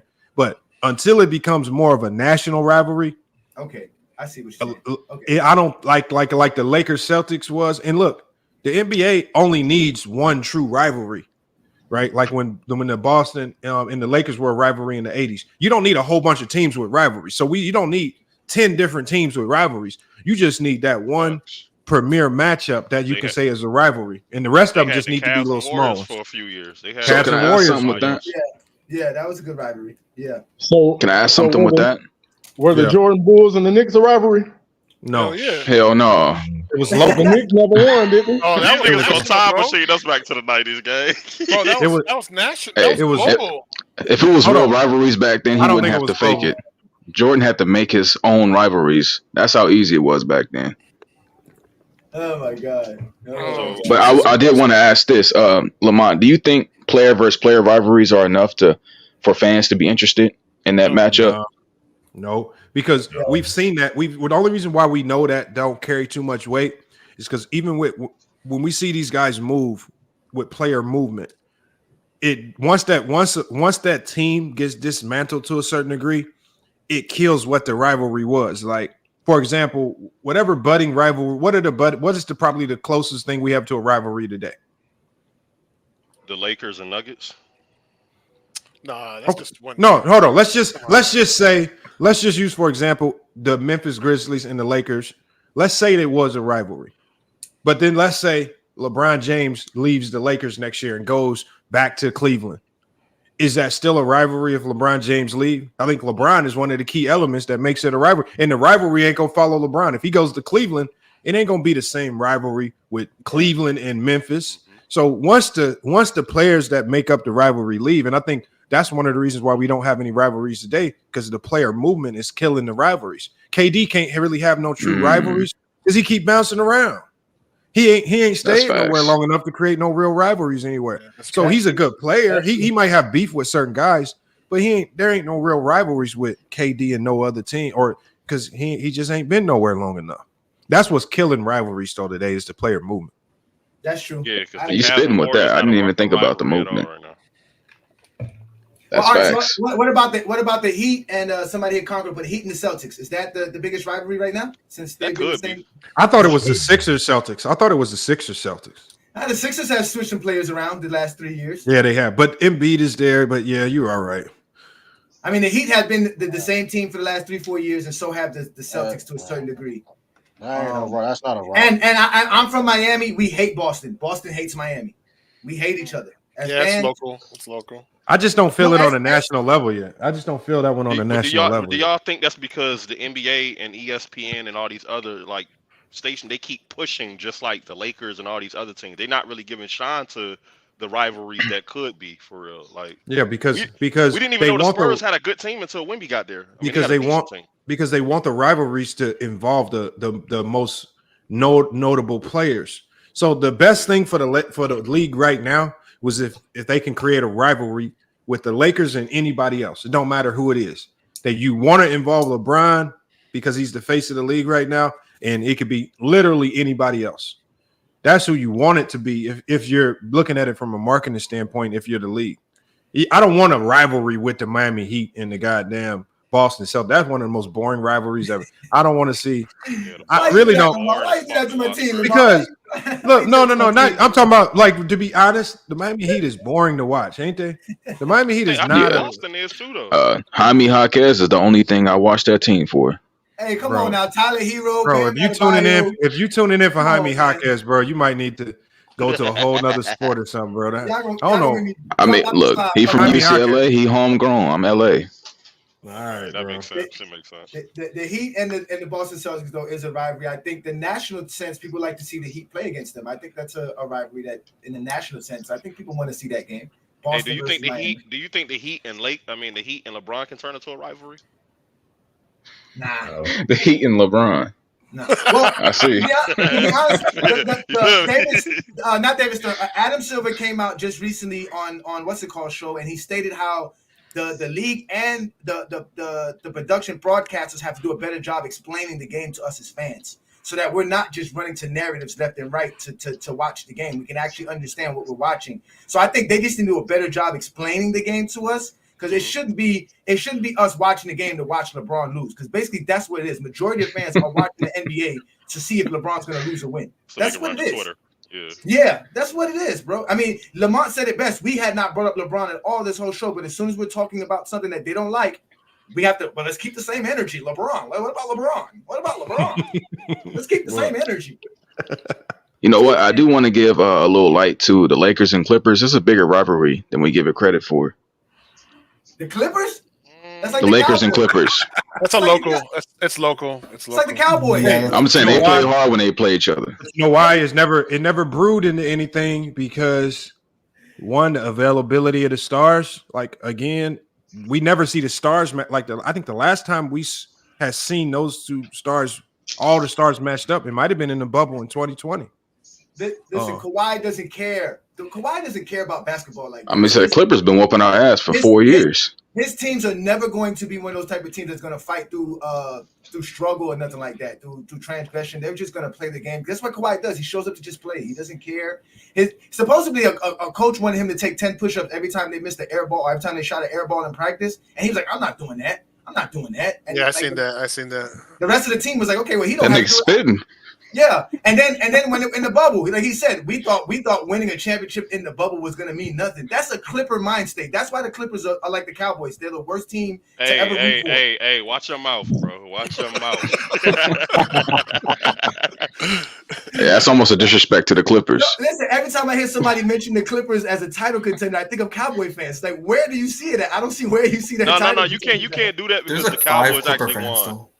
But back to the topic. They were never rivals to the Lakers. Never. They were never. Y'all think the Kings and Warriors got it? I thought the Warriors and Memphis. Kings and the Warriors is a rivalry, and Minnesota and the Warriors are becoming a rivalry. Hey, also, just so I can get this out here, just again, you guys. So, and this is actually an opportunity that's open to everybody. I want to open it up for content creators as well. But this is an opportunity for everybody, especially if you are somebody that's been thinking about hopping into the game and you want to try to get your name out there. I'm going to be doing a show tonight on another app. And this company reached out to me, but they want me to take this same panel experience and bring it to their app. And as an incentive, if you create an account over there on that app, they're going to feature your profile. So when we go live and you guys actually hop on the panel, you guys are going to get the same donations that I would get. And you can make anywhere between $75 and $100 a stream, especially once they feature your profile and you hop on the stream when I go live. That's going to be every Wednesday. It's actually on an app called Plenty of Fish. So if anybody if you want to join me in a sports conversation over there later today. You talking about the dating app? So you POF the dating app? Yeah. So what's happening is that the POF, the dating app, was actually bought out by a company called Tumblr. And Tumblr is now trying to revamp and change what we know of that platform. So right now, it's looked at as a dating app. They're trying to turn it into a content platform where people go there for live stream content. And so they've asked me, again, to be the inaugural sports show over there. And so if there's something you want to do, if you want to go over there, if you want to make a few extra dollars just by being on the panel, cooking on some of these topics, they want me to do a 1-hour show over there every Wednesday. It's gonna be at 7 p.m. Eastern Standard Time. And like I've reached out to a few of you guys already who are gonna be over there. But if you want to go over there and look, you don't have to sit on the panel for free. You can actually have an opportunity when you make your good points over there to get donations yourself for every good take you make. I think it's gonna be a good opportunity. And these are donations you can cash out right after the show. It ain't no waiting. Cash it out straight to your PayPal when the show is over. So if it is free to sign up, you just create a profile over there. If you reach out to me on IG, what I can do is I can give you the instructions on how to follow my FYF profile over there. And then when I go live, all you got to do is just hop in the chat, send in a request to join, and I can put you in. And like I said, they'll make sure that your profile, once I have your username, they'll make sure that your profile is featured so you can make some fun, some extra income just by being on the panel, cooking it up on these basketball topics. But again, it's just a 1-hour show, so you don't have to worry about being over there for multiple hours. But it is what it is. Look, at AP says, no, look, bro, we just expanding the content. Like I said, hey, Lamont, for us that are ugly, do we got to be on camera? No, hold on. Now that's a no for you. That's a no for you. Oh my God. They want everybody, because it is a mobile app. They want everybody to cam up, but if you can't cam up, that's fine as well. You don't have to. But the main thing is they want to bring the same debate concept, because they have a lot of features on there. So when somebody wants to go into the 1v1 debate, they have a one-on-one mode where when I hit that one-on-one mode, I can put two people in the ring for 30 seconds, a minute, 2 minutes, whatever you want. And the loser gets kicked out or something like that. Or the loser can take all your donation money, something like that. Hey, so again, if you go into that one-on-one mode, what you're doing is you better not have any donations in the tank, because if you lose your donations. Your donations going to the other person. Hey, hold on. Hey, that's kind of lit though. I ain't gonna lie. Oh wow, that's take a nigga purse. And so what's gonna happen is, because my show is featured on the app, that's right. We're gonna have a ton of people in there. We did a test on this before. A few other guys were in there, and I did it with Hoop Jargon. And I'm talking about the donations was rolling in. So I know it's gonna be a lot of people when now that the app itself is gonna be promoting the show. But again, if y'all really want to debate and y'all want to put something up for grabs, that'd be a tough one right there. So man, I mean, I just think like if it's something you want to do, all you got to do is create your profile over there. If you hit me up on IG, I'll give you the instructions on how to join my live. I'll be going live today at 7 p.m. Eastern Standard Time on that app, man. And I think it'd be a good opportunity for people that because also if you're a content creator, because it's a different fan base, it's a good way to introduce your channel and platform to other people that might want to come over to YouTube, and they have no issue with you promoting your YouTube over there as well. So again, it's just another way to market yourself, especially if you're already a content creator. Maybe expand.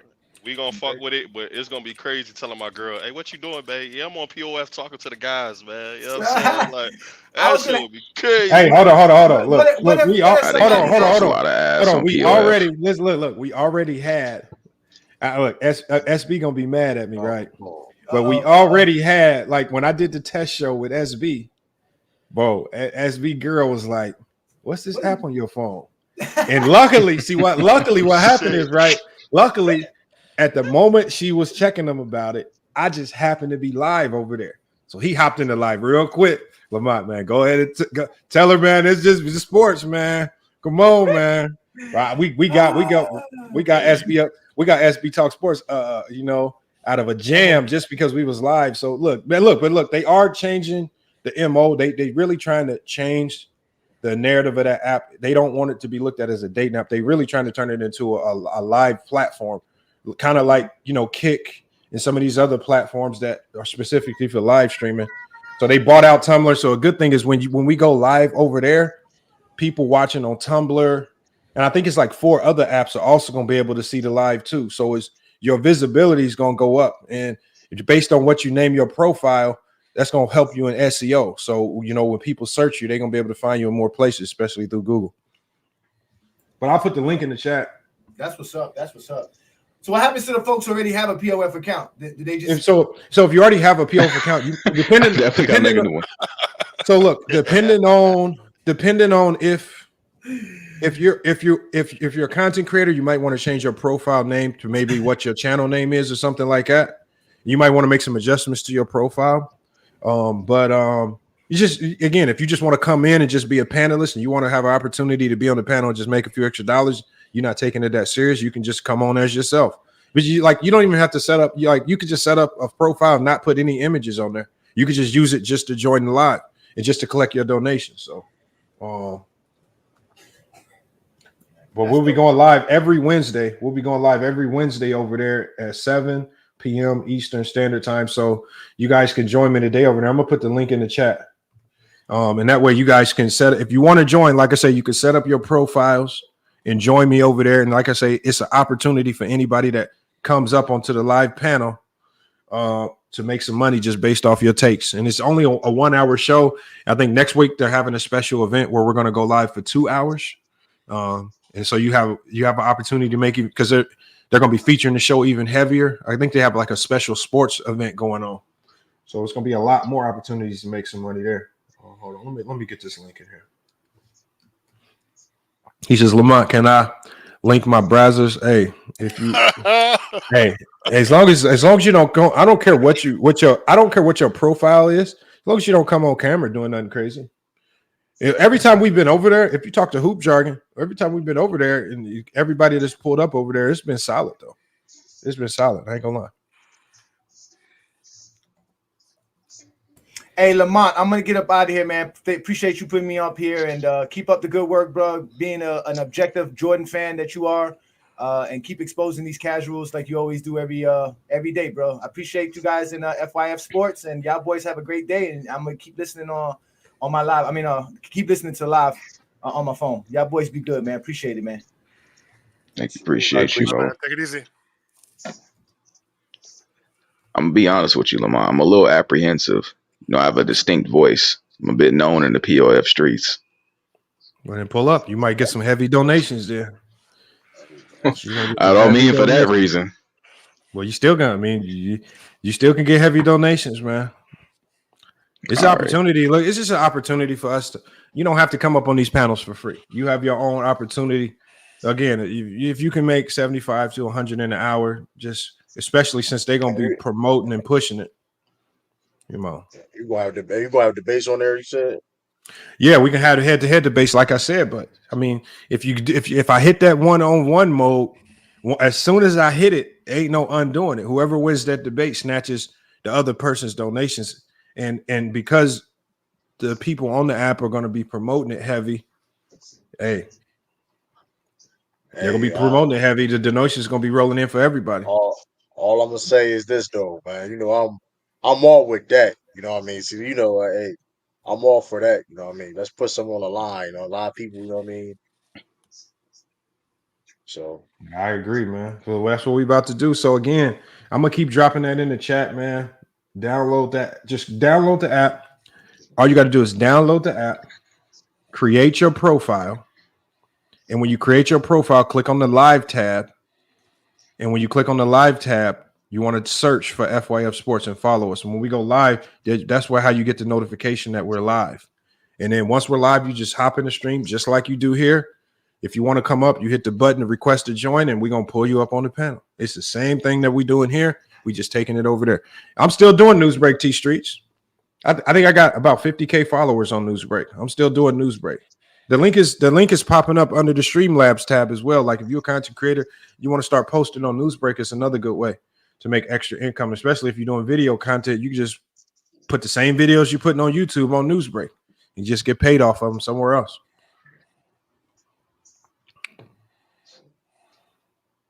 We got W Conqueror says y'all respect one player. He must be getting on Jordan fans. So it is what it is. Let's get back to the conversation, though, man. Oh, send the link.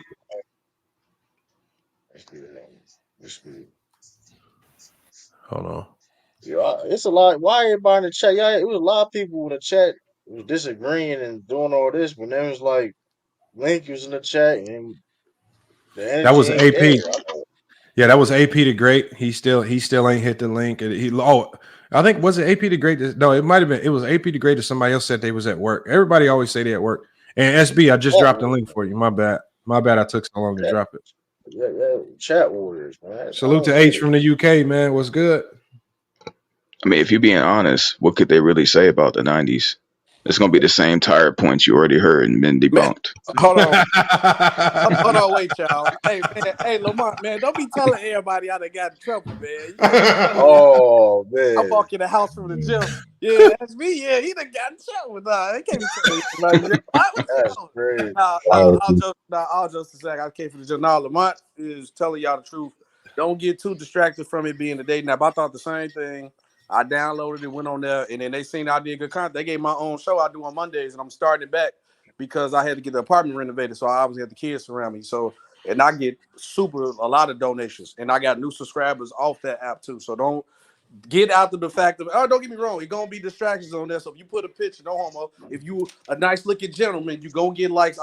That's the reason why I got my girl seen the app. It was just like, it probably like I got like 6 of them in a row. Like this person like you, this person like she like, what the hell is this? Yeah, Lamont didn't warn you. Lamont didn't warn you at all about that, bro. No, he told me. That's facts. No, that's a lie. That's a lie. Because Lamont said the first thing Lamont said, like, look, this is an opportunity to do the sport thing, but it is some distractions on there. So if you go on there do what you're supposed to do, you'll be fine. You do anything else out of order. Yeah, he did say that. He did say that. So, but I'm trying to tell you, especially now, it's like, how many of y'all doing content and getting paid off the content? Not a lot of apps gonna pay you off with not having no background on it. So if I was you, this want to build your way content, and with no following, you getting paid. You better take advantage of it, bro. So I already did, and I made some bread off of it. So I got to show every Monday my own show on it because dude see me talk on Lamont Street. He was like, "Oh yeah, I like you how you talking with your energy," and I got my own show every Monday on the app. They promoted and everything and pushing and everything, and it's a football show. Lamar, we got to talk about that thing that you didn't follow up on Saturdays and Thursdays. What's that? Remember, for the app, but like to do a show Saturdays and Thursdays. You can follow up on me on that. Yeah, I'm gonna hit you up. You got my number, right? Yeah. Just hit me up because I'm gonna probably do a trio show. I want to get Fontaine 5 in there with it with somebody else and do a trio show. The better show. Or actually, I might get 2 people. Somebody to do a show with Fontaine 5 over here on this channel. What day of the week? I'm trying to find the best day for Fontaine. Let me know if you can't find anybody else. I'll be the safety net. Whoever I ask to do it, all I ask for is consistency, and that's it though. But if we can get somebody with Fontaine to do a show, I don't know yet. Like I said, I gotta get with Fontaine first. Hey, mine too. That clip I made for you, it's going up on the gram too. I seen that, bro. I love it, man. Yeah. I appreciate it too, man. I heard it when he said, I was like, oh yeah, let me clip that real quick. I was at work, I did it quick. I was sitting there doing the news and shit. I'm like, let me go ahead and send that through. But no, that's going up. Yeah. Yo, SB, did you add that epithet to your name yet? Add what to my name? The epithet, the Luka hater epithet yet? You add that to your name yet? God, bro, I do not hate this man. I do not hate. Yo, Lamont. You know what SB told me on his stream? This fool didn't have. He said he didn't have the Mavericks to even make a play-in. With the additions they made in all season, he even had them making a play-in, but he's not Luka hater. But I said from the point of how tight the race gonna be in the West, somebody's gonna be put out. That's all I said. And at the point of time, first of all, this was in the offseason, Lamont. He ain't telling the whole story. This was offseason prediction. I didn't know the Clippers was gonna trade for James Harden and ruin their roster. It's just a lot of it's a tight race. Somebody gonna get Lamont. This came after the Boston Celtics trade. This came after they acquired Grant Williams. He still said they want to be the 10th seed. That's not Luka hater. Oh, hold on. Is this true? Hold on. I gotta say something. What? Oh hell no. That is wild. So they're saying that y'all know the situation with Joe Smith, right? Oh yeah. There we go. Oh, you saw it in the spot. You saw his wife on the camera. No, they're saying that now his wife has now took because she used to be a P-star. Yeah. Right. And now she's took an opportunity with all the clout. They said she just did a scene with Baby Alien. I think that was a lie. Nah, hey. That was a lie. No, it's not. If that's the case, oh my God. I'm gonna do my research on the X app, and I'll let you know if that's true. Hey, yo. Bro, I'm just saying, it's just posted. It's on Poetic Flacco just posted it. He just says, "Oh no!" He says, Baby Alien can't be stopped after linking up with former NBA star Joe Smith's wife on the fan bus. If they ain't do nothing, that's all right. But he can't let her get soiled like that. Bro, what do you think the fan bus is? No, sometimes they just be talking, but bro, if they did more than that, she's destroyed. Bro, that's a monstrosity, bro. I'm sorry.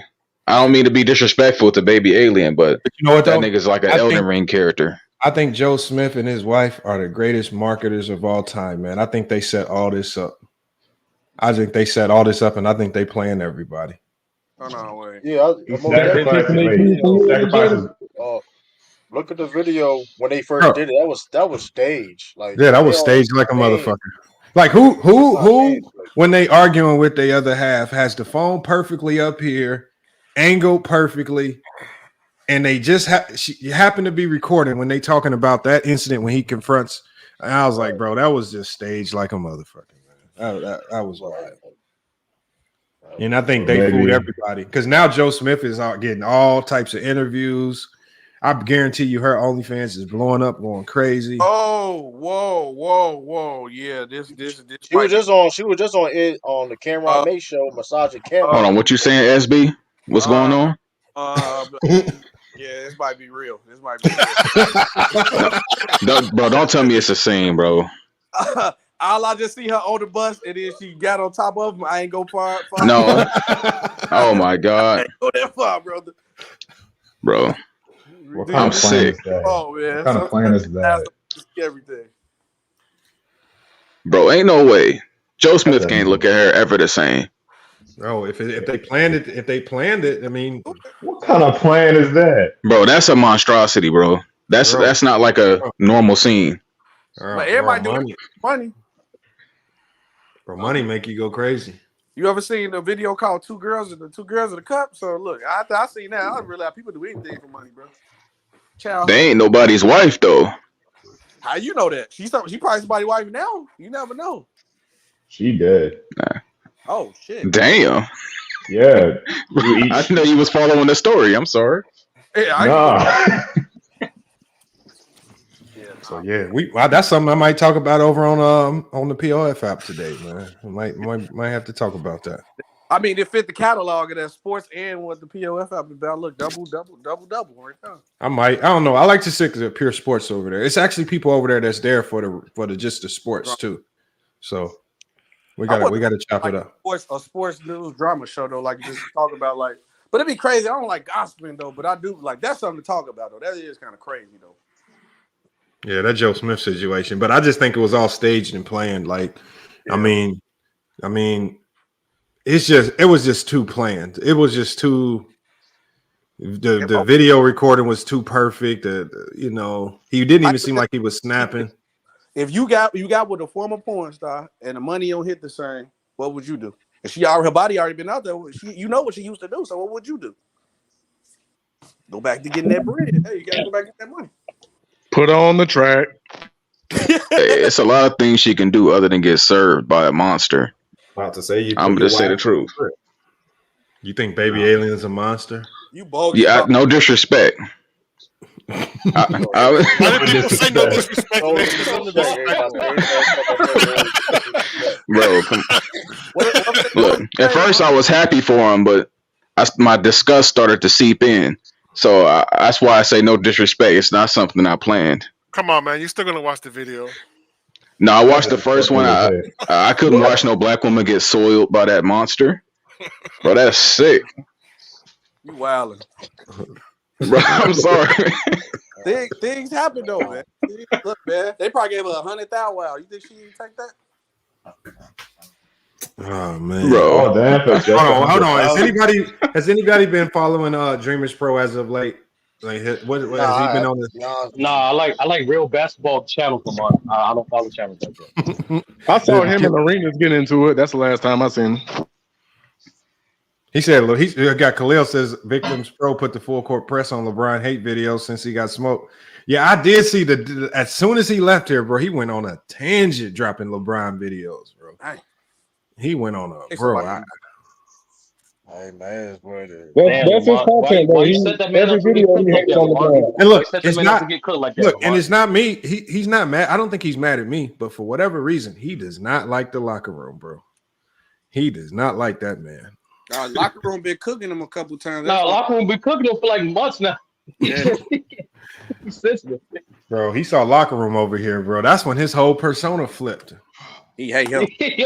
he went from to Khalil said it perfect. He's like, you went from being Dreamers Pro to like a fake gangster Wayne Brady. Like, who talks like that, bro? I ain't watched a lot of his videos, but I ain't never seen him get out of character like that for any video that I've seen him talk. Bro, he was super out of character, bro. Incredible Hulk levels. That persona dropped quick. That was wild to Lamar, me. you know what, Lamar? You know what it was? Like, I really think like that particular video when Locker Room brought up the fact that he was a hotel receptionist at one point, that's when he was like, all right, there's a point of no return. Nah. That's no manners, that man. Exposing the man's extra. Receptionist. Sturdy. No, Dreamers Pro used to be a hotel receptionist. That's why Locker Room. Everybody gotta have a regular job every once upon a time. You know. I hear you, man. But you don't do that on a live platform. That's no manners, man. Oh yeah. You say that. Oh, okay, yeah. Yeah, definitely. But anyway, I'm moving on, man. Sturdy, you thought the topics yet? Yeah, what did you hear what we were talking about originally, H from the UK? Nah, man, I just jumped on like 5 minutes ago, man. We were talking about rivalries in the NBA, man. Just rivalries and how the NBA instigates a lot of the rivalries, but then when these players get to throwing blows and swinging on the court, then they want to go crazy with the suspensions and ejections and all this stuff, man. Do you think the NBA needs to just take their foot off the gas with punishing these players? Come on. All right, who was fighting? Everybody. Yes. Last night it was Klay Thompson, Jaden McDaniel, Draymond Green, Rudy Gobert. AD got in a little thing with Aldama and Desmond Bain. And but then like to say, the NBA play the highlights of all the fights and just propagate it, but then try to suspend the shit out of the players just because this stuff happened. Yeah. You know how it goes, man. Like at the end of the day, how can I say? Fabricated beef brings more attention to the game. No one's really gonna throw blows like that. It's not like Dr. J and Larry Bird were throwing blows, and Dr. J gave him a quick 2-piece. It's nothing like that. But at the end of the day, it brings how can I say? It brings attention to the league. So they're never gonna stop it. But what they need to do, because it just takes one wild person like Draymond. Nah, not Draymond. Draymond would do that offset, but I think he's a professional on the court. What's that kid called? He used to play for the Houston Rockets. From the Pistons. Isaiah Stewart from the Pistons. How about him? But there's a kid from the Houston Rockets who used to play for the Houston Rockets who just done that here. You mean you talking about Dylan Brooks then? No. He just got suspended. Oh, you talking about Kevin Porter? Kevin Porter. Take someone like him. Would take someone like Jalen. I could imagine Jalen Green throwing hands as well. To be fair, yeah, he seems a bit rattled. The problem is this: H from the UK is like from the media side, they try to get that TV deal, and they trying to hype up the NC's tournament that these guys are being over intense because it's the NC's tournament trying to treat like the playoffs. The NBA side, they want to do what the media side do, but they trying to say they behind because they trying to get that TV deal and they don't want another Malice in the Palace. But it's like Lamont said, you can't promote it to this rivalry. You know, people get intense like that, then suspend everybody. I think they should just give out warnings and this should come with the NC's tournament and promote it like it's just the value of the NC's tournament. But if you start suspending people on top of that, then it's like what you want players to do then, because is we getting a rivalry or not? What's going on? My problem, SB, is like you don't have to. Some of those games were like when players get suspended, it was getting a little physical.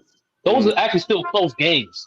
So instead of the NBA advertising that part, they rather advertise the suspensions and the fighting. Nah, keep it about the game. Yep. Just say they say the intensity is so great, and despite this happening, the teams are still competing. We still have close games, and these guys are carrying. Go, keep it around the game, bro. That's all the NBA needs to do. Yeah, and they'll make money because now everybody look like, oh yeah, it's just this is what the in-season tournament do. I guess everybody is taking it for real. Oh, we getting rivalries back. I'll be gassing it because now I'm at like as a fan of the game. I'm like, I need to see the. Remember I told you yesterday, I need to see the Warriors versus Minnesota in the playoffs. I need that in the first round. I need that. I hear you, man, but you got to think about it this way. I personally, so I was talking from a marketing perspective, I would advertise the beef. You got to think about it this way. In regards to life in general, there's two things what sell: sex and controversy. And that beef is controversy at the end of the day. It's gonna sell. The basketball game, like, it's gone to a point now, like, how can I say, it's overrun now with there's so much talent in the league. I think people are, how can I say, people always look for the next thing. They always look for more and more and more. First it was Jordan with the slam dunks. Then now we've moved to the Steph Curry era with the threes. Like, it's peaked at a level of talent. So you need to add something else. You need to add another element. That's the drama element. Like, at the end of the day, to this day, people know wrestling is fixed to this day, but people watch it for the drama, and that's the part that sells. I started back wrestling, bro. No lie. But you say you still watch wrestling? Yeah, I just started back again. Yeah, yo, man, you slap yourself, bro. Slap yourself. Hey, but that's what you need in the NBA, though. You need to have that drama factor. Do you watch drama TV shows?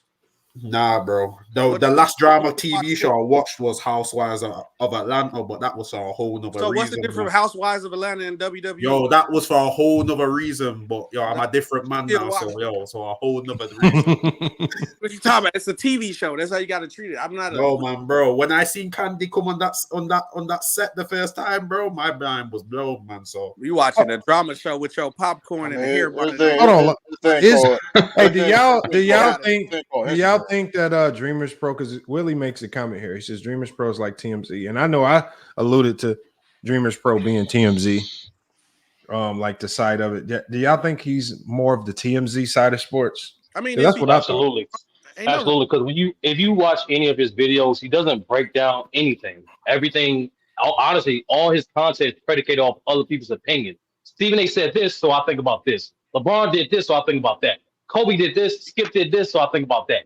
It's tethered to a lot of opinions. So yes, it's more so TMZ. And honestly, it has those type of channels have their place too in sports media as well. Just like this platform, right? You got the experts, you got the guys who you got casual fans, you got the expert fans, you got the chat warriors. Everybody have their place in the sports media. And that's ain't nothing wrong. There's nothing wrong being a TMZ type of channel. Just don't lie and try to say something that you're not. Hey, that's disrespectful to TMZ. Whoa, no, not really, because TMZ do the same thing. Because I ain't gonna even lie, bro. You know, I do both. Because I mean, I'm on the media side, and I'm like, I'm a little knowledgeable of the game, but I ain't gonna hold you. If my channel get the busted more for being more like a reporter, I'm gonna make my channel more a reporter. Because ain't nothing wrong. Like Sturdy said, it's a place for everything when it comes to sports. But sometimes you got to know what your niche is. Don't try to disguise. SB, that's why I keep telling you, bro. You be the bro. If you embrace your Luka hate, you be the next Lennox Bruce. I'm telling you, man. I'm telling you, man. You need a stick. Think about it. Hold on. Think about it. SB, think about it. All the most crazy sports personalities, they hate somebody. Skip Bayless hate LeBron. Stephen A. hates Kyrie. Nigga, this is your calling, SB. You're naturally you're gonna make me hate Hold on. Do y'all agree with this? We got Dr. Maggi in the chat. Dr. Magic's in the chat says salutations. Charles just gives his perspective and how he sees it. He says it in his intro every video. And you know what? I don't know. I don't know if he does that though. I don't know if he like the video that I called out. I don't know if that was his perspective. Like the video that I called out, there wasn't a perspective. Like a lot of people have been asking me to really do reactions to Dreamers Pro content for like the last 2 years, and I haven't.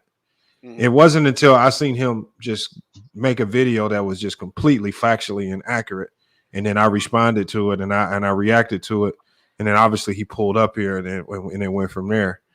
But I think when you report the news, I think you have a level of responsibility to at least report it accurately first and then give your opinion on the accurate information. But you can't report fake or false information and then try to report on the false information as if it was true, when it's your job to know that the information is true or false before you report it. Because he's at a level now. He's big enough now to where if he makes a misstatement here or there, he could get sued. Yep. You know, that's why he's big enough for that now. So now he has to be more cautious about what he reports on and the accuracy of it. And if he's not, he can get himself in a little bit of trouble. Well, most of his videos, he plays, like, for example, if he talks about Shannon Sharp, let me see the one about what did he say about LeBron with the Heat, that he just went off on a little rant, right? So he played the clip for Shannon Sharp, what he said, and then he'll say his comments. So he does that most of the time. I don't watch all of his videos. I do watch some of them. So I don't really know the exact videos you guys have problems with. But he does, for example, play a short video. So, so words don't get twisted, because they can be twisted, especially online. Mm-hmm. All right, y'all. I personally think it's a good hustle. Well, like you said, from a journalist perspective, your credibility is everything, and that's one of the first lessons that I was taught in media. Your credit when you come to sports, your credibility is anything. Your credibility is everything. Once your credibility is shot, it's hard to get people to rock with you, talk with you. It's hard to get people to view your content seriously or view your reports seriously, because now they know, like, oh, he's a known liar, or he's always bringing out false information. So sometimes, unless you just want to be known as a parody account or a parody reporter, then do what you want to do. But your credibility is everything. Well, it's like this. Look, Dr. Maggi, it's like this. This is what I mean. He has to, if he's going to give his perspective, it has to be on factual information. Mm-hmm. So let's say I do a video today and I say LeBron is trash. They lost to the Memphis Grizzlies. So my perspective is that LeBron is trash. But the facts I'm reporting on is that the Lakers lost to the Grizzlies. I mean, when we just watched the Lakers beat the Grizzlies.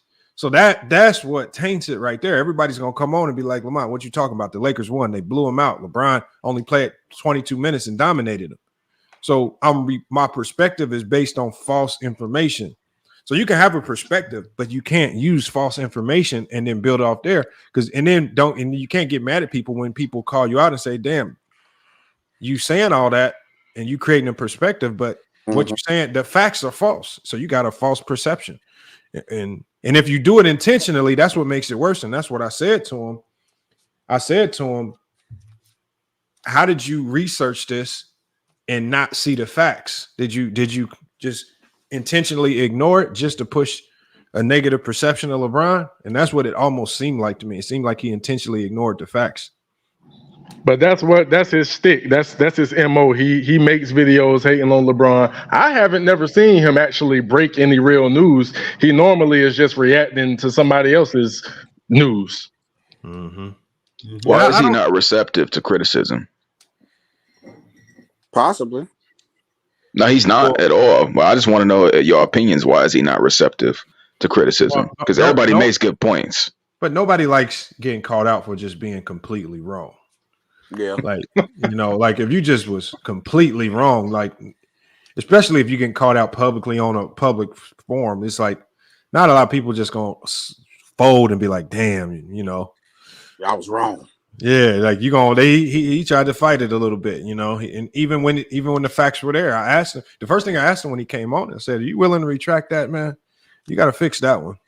He said, no. He says, I hate LeBron fans. He just doubled down on his hate for LeBron. I said, okay.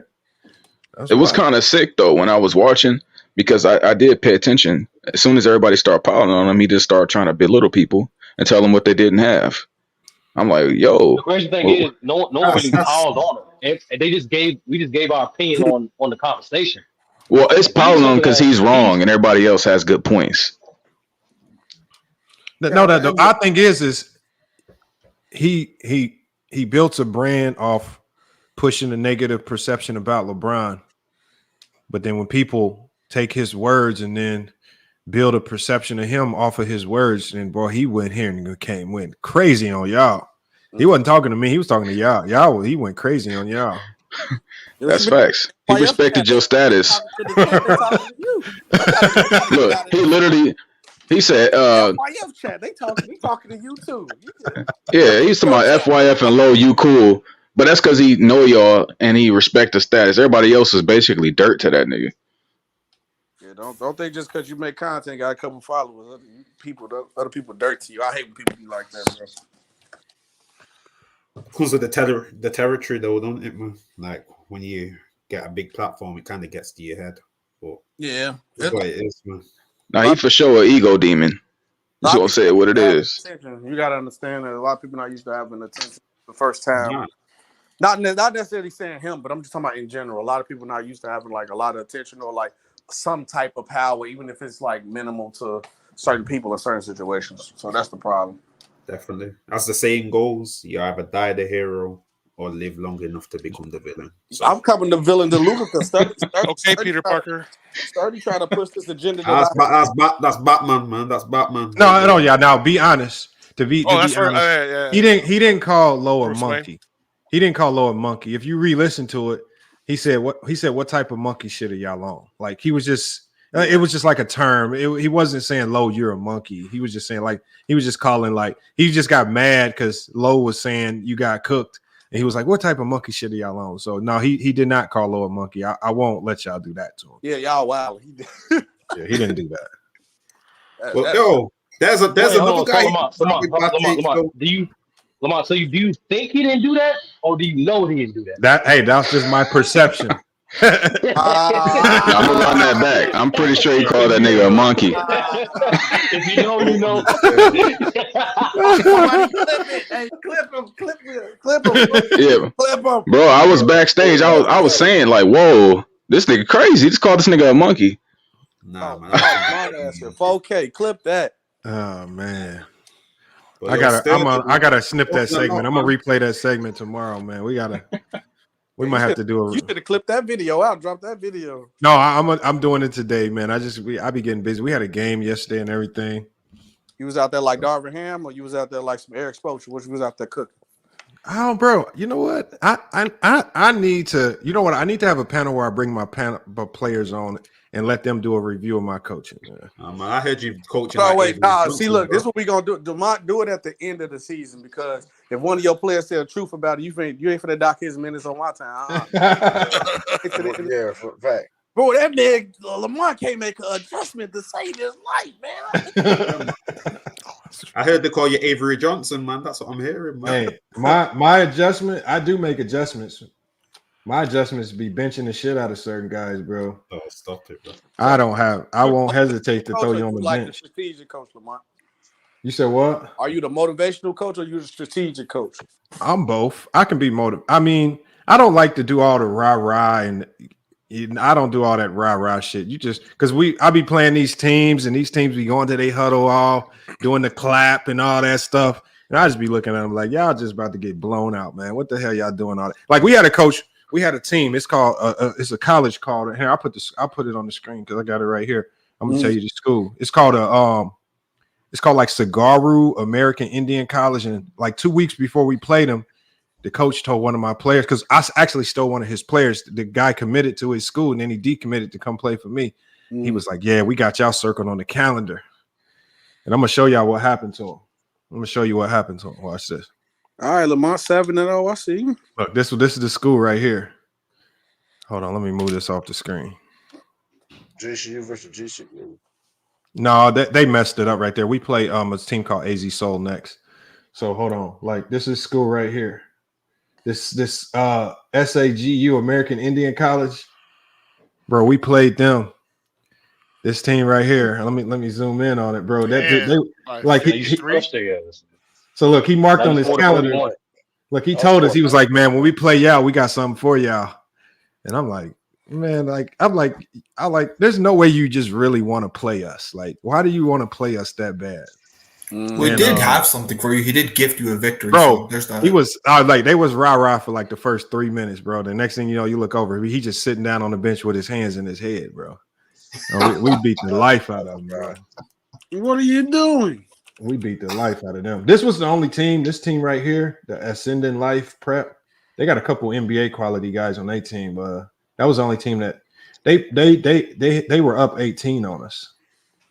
But we ate that up real quick, man. Get them up out of here.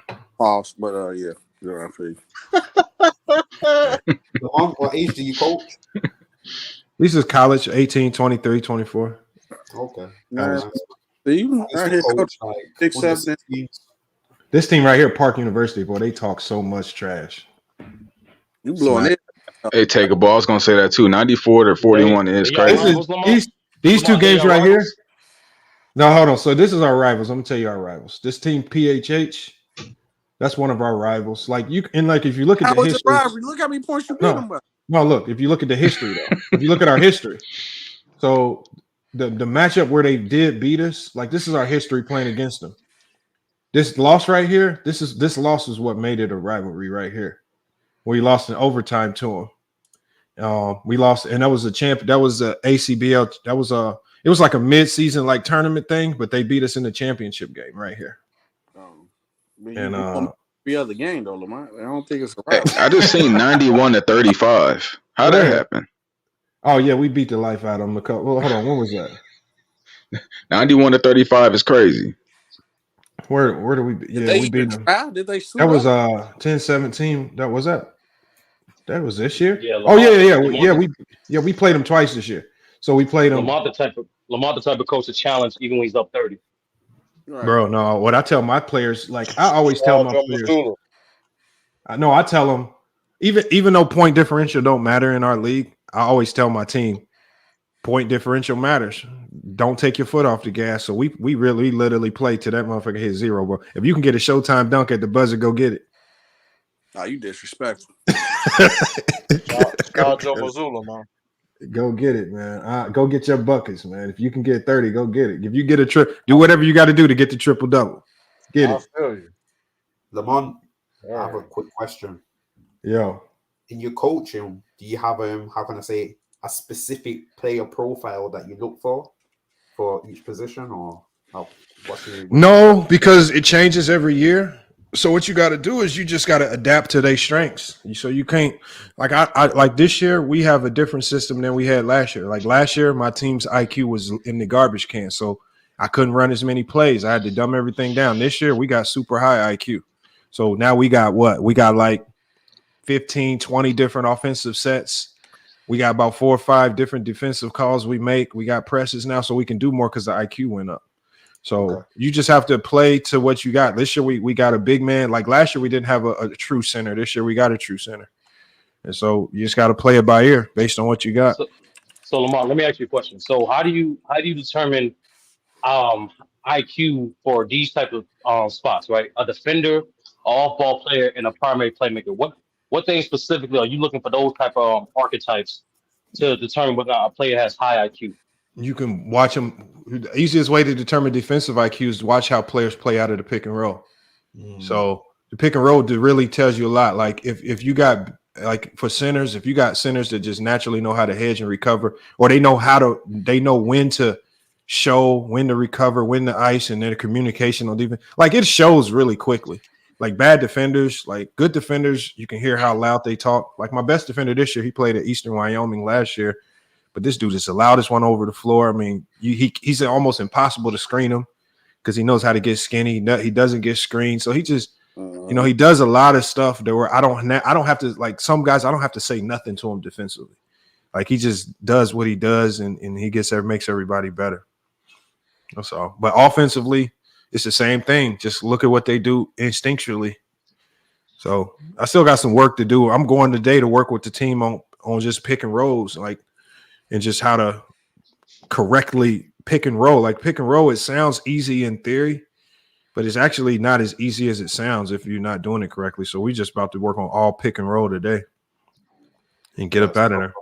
It's proper. I think the thing that you said about communication sticks out the most because I found out that, like you just said, the best defenders know how to communicate on defense. A lot of bad defenders, they don't. So for instance, say a pick was coming or a screen was coming, the center should be able to say screen right or screen left or ice the screen or hedge the screen, whatever. But I notice bad defenders don't communicate. They don't actually call out what's happening, especially from the center position, and just play lazy defense. They actually don't come out. Yeah, You know, the funny thing is we actually played a game last night, and I was talking to the coach. He was like, man, y'all defense is crazy. He's like, y'all pressure defense. It's just like, he's like, we ain't had no answer for it. And the crazy thing is, I'm sitting here thinking, damn, I thought we played bad defensively. So it's just like, damn, if we actually play good defensively, what's that going to look like? That might want them never satisfied. You done had 20 turnovers. No, we should have had 25. Get on the line. Bro, I can't be, bro. My championship record looking like LeBron, man. Oh, that's tough. So, you do be losing that championship. I ain't gonna lie, you do be losing that championship. My boy, everybody out in the regular season get to the finals and choke. Oh, bro, look, if y'all look at this year, bro, I'm talking about, hold on, where's it at? Did you make the finals last year, Lamont? No, last year with that team, no, we didn't make it last year. We lost in the regional finals. We didn't make national. It was the year before last. It was the year before last where this season right here, this is where I choked it. Because we was like the Golden State Warriors. We was like the 73-9 Golden State Warriors this year. Hold on, where's the schedule at? Boy, this year right here, we was going crazy. D1 players and everything. A couple guys went D1. Here it is. This right here. This year, actually, the record, they didn't even have our record right. We was like 27-4.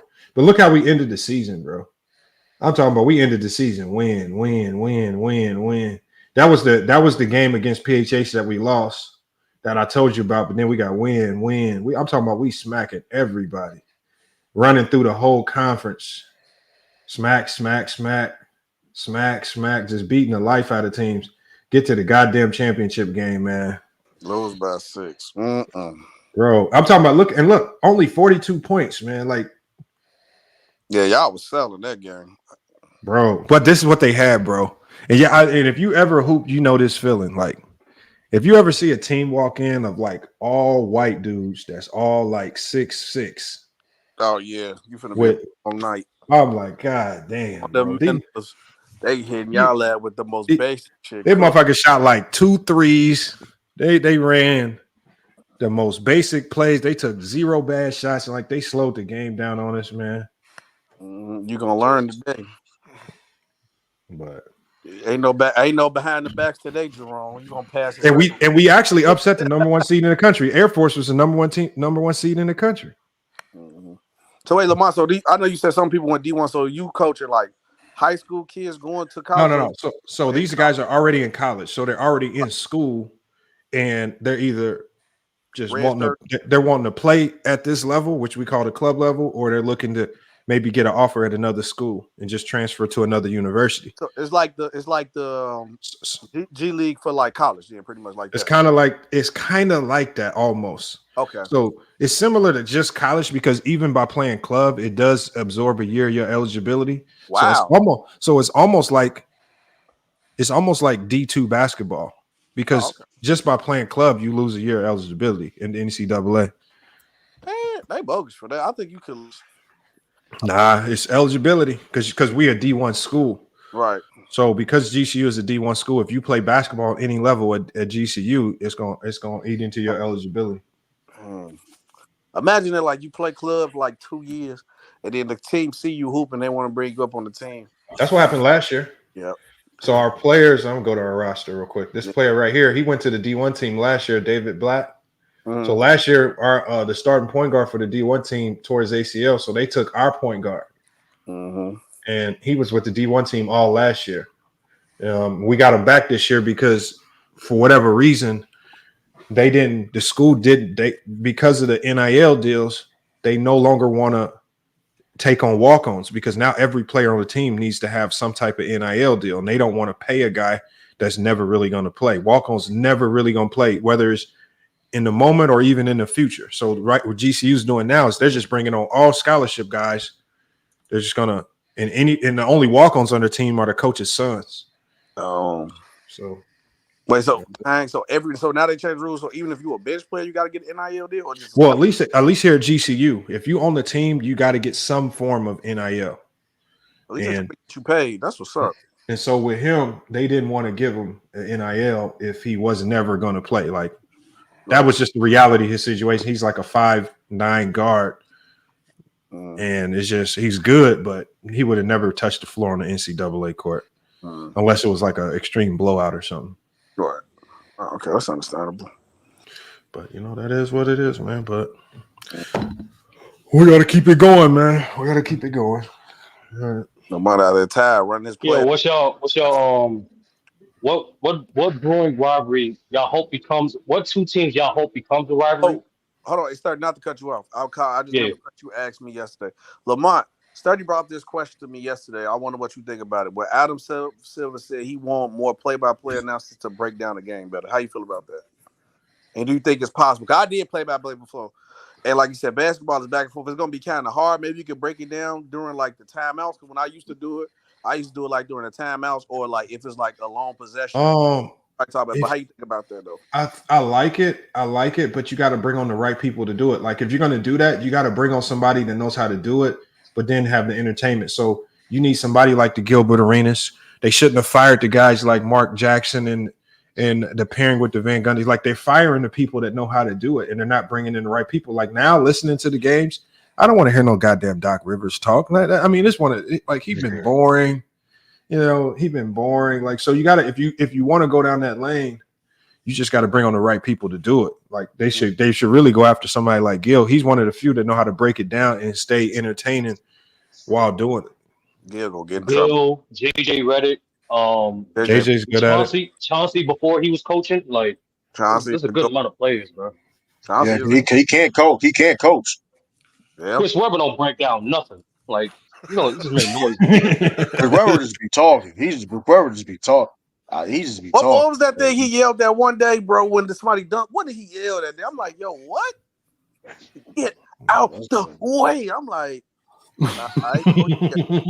be trying. He be trying too hard. Like he trying to make these sayings. I'm like, bro, man, listen. Who y'all think is the best color commentator in just in basketball in general? Stacey King. Stacey King for sure. He got catchphrases for days, bro. But I watch a lot of Bulls games, but Stacey King got it. Walt Frazier. No, you know who I think it is? He does this. The guy does mostly college games. I'm gonna say Walt.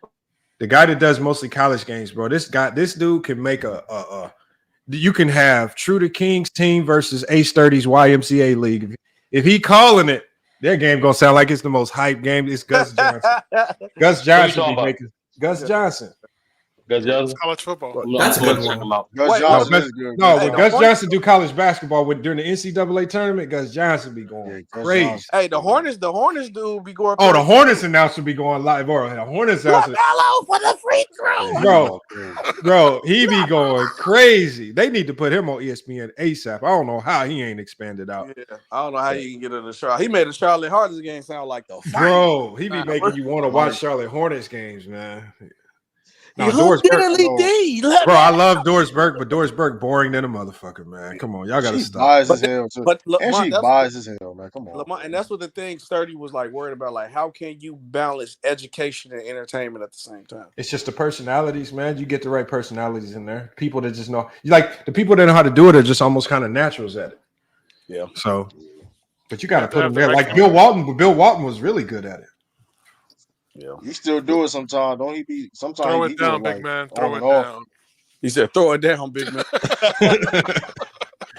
But Gus, the funny thing about Bill Walton, he don't even be trying. No, but like you said, you gotta be a natural with it. But if you have the right chemistry between two people, whether what's an athlete and then you got a sportscaster, if they have the right chemistry, it can work. Who's the guy that does the bangs? He's good at it. Mike Green. I think Mike Green. Reggie Miller be trying way too hard. Oh, golly Wally, here's your Kodak moment. This shit. No way. Yo, listen to Reggie Miller call games, bro. That shit. I ain't gonna lie though. Click. Reggie Miller. Click. I ain't gonna lie. That should be funny though. When it be a crazy play though, he be saying that, I'll be a tear. Kodak moment. Click. Hey, that man played. Hey, that man was not excited when Curry and Ray Allen broke that record. That boy, we was quiet that game, boy. Yeah. He said Austin Carr. What is Austin? Who is Austin Carr? Who was Austin Carr? Everybody keep talking about Austin Carr in the chat. What does he announce? Austin. Mike Gorman and Brian Scott Burney for the Celtics. They solid. Mark Jackson was good. Mark Jackson and Van Gundy. Marquise Johnson for the Bucks. See, was good. the NBA didn't like Van Gundy because Van Gundy would be exposing them on a lot of stuff. Like he would not only break Van Gundy would break down the bullshit too. Like when they call bad calls and stuff, he would break down the shit the NBA just don't want you breaking down. They had to get him up out of there, bro. He was breaking down too much. Hey, Yo, Lamont, he's on everybody help me. He be questioning the coaches, the refs, the timeouts, everything. Oh, my bad, locker room. My bad, locker room. I ain't see you down there. One time, Lamont, they called him slipping. They was like, why he was a hot mic. He was like, why we keep having all these goddamn TV timeouts? Just televise the game and just do the fucking advertise at the bottom. And then Mark was like, yo, you know your mic is on, right? Oh, my bad. Locker room, what's good, man? Hey, listen, Lamont. I was just watching First Take. I don't know if you talked about it. They was discussing how many games Draymond should be suspended for that chokehold he put Rudy Gobert in. What's your thoughts on that? I don't think he should get suspended. In-season tournament, man. You got to promote it, man. That should be a WrestleMania matchup, man. Rudy Gobert. I'm gonna say this though. I'm gonna say this though. Somebody should have hit Draymond Green. Though. I ain't gonna lie. It's like y'all got. It's enough. Protecting Klay though. Nothing. No, I'm not. Rudy Gobert was trying. He was trying to break it up, but people don't like Rudy Gobert. Klay. He got to get put in that choke. No, he wasn't. I mean, hey, listen. I ain't gonna lie though. Draymond Green should have got. Pat or Edward should have dealt with Draymond Green. Enough is enough, bro. You've been kicking people in like. That's my opinion. If you really want to make I don't know, man. I don't think you got to catch him in another way too, because the man put his man not in that wasn't he put him in the chokehold. The man put his man he was choking Rudy Gobert. True, trust me, they gonna get him. You gonna let your player man? They ain't gonna do nothing. True, you hear what Pat Bev say. True, it was too much chaos going on. Trust me, the next time they play, what they usually do to get somebody back when they go to the hole, they'll bump them. Trust me, they'll find a way to get you back. They just back on Draymond. I hope, because that's out of line. I ain't gonna lie though. I got beef with you, bro. You said what? Man. I got beef with you, bro, man. Stop these Levine to the Lakers false rumors, man. Stop that, man. Okay, listen. Why do people want Zach LaVine? Listen, don't do that, SB. I'm telling. Stop these false rumors. No. Don't do that. You will not see him in a Lakers. Listen. Don't disrespect me, SB. It ain't no false rumors coming from me. I don't create rumors, SB. So what you gonna say when Levine don't have that Lakers jersey on? He probably somewhere in like OKC or the Knicks. I'm gonna say the same thing when Dame didn't go to Miami. Fuck him. I don't give a damn. I like that logic, man. I don't know, man. I don't think Levine really need a move. I don't really think Levine like that need a move like that to be. I ain't gonna hold you, bro. Hey, Lamar, to be straight like that. Hey, y'all, make sure. Look, y'all, I'm not gonna be live too much longer because I got to shut this one down. But look, man, I'm gonna put it in the private chat as well because I see a lot of guys on the panel that I definitely would love to see over on the POF app when we go live over there. So look, I put the link in the private chat, and I'm also gonna drop it in the comments one more time. Yeah, I'm gonna go live today at 7 p.m. Eastern Standard Time. 7 p.m. Eastern Standard Time. And so again, if y'all download that app, once you download it, whether it's on desktop or where you got doing it on your phone, once you create your profile and download it, you need to hit the live button. And once you hit the live button, you need to search for FYF Sports and you need to follow us. Once you follow us, you'll get all notifications when we go live. And that way, when we go live, you'll see it. You can join. And like I said, it's an opportunity over there for you to not just go live, but you can join and make your own donations just being a panelist. And because the show is being featured by the app, it's going to be a lot of people in there, and they are extremely generous with the donations, man. So, again, I want to see everybody come over there and just be a part of the panel. But over there, at least you can get paid for being, and you're not just sitting up here for free. And like I said, it's only a 1 hour show. So, like I said, I would love to see y'all over there. If you want to be a part of the show permanently, just hit me up on IG.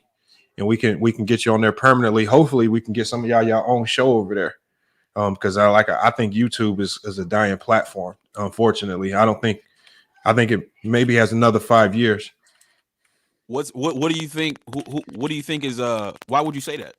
Just too many other. I think TikTok and just all these other platforms with the short form content that's king right now.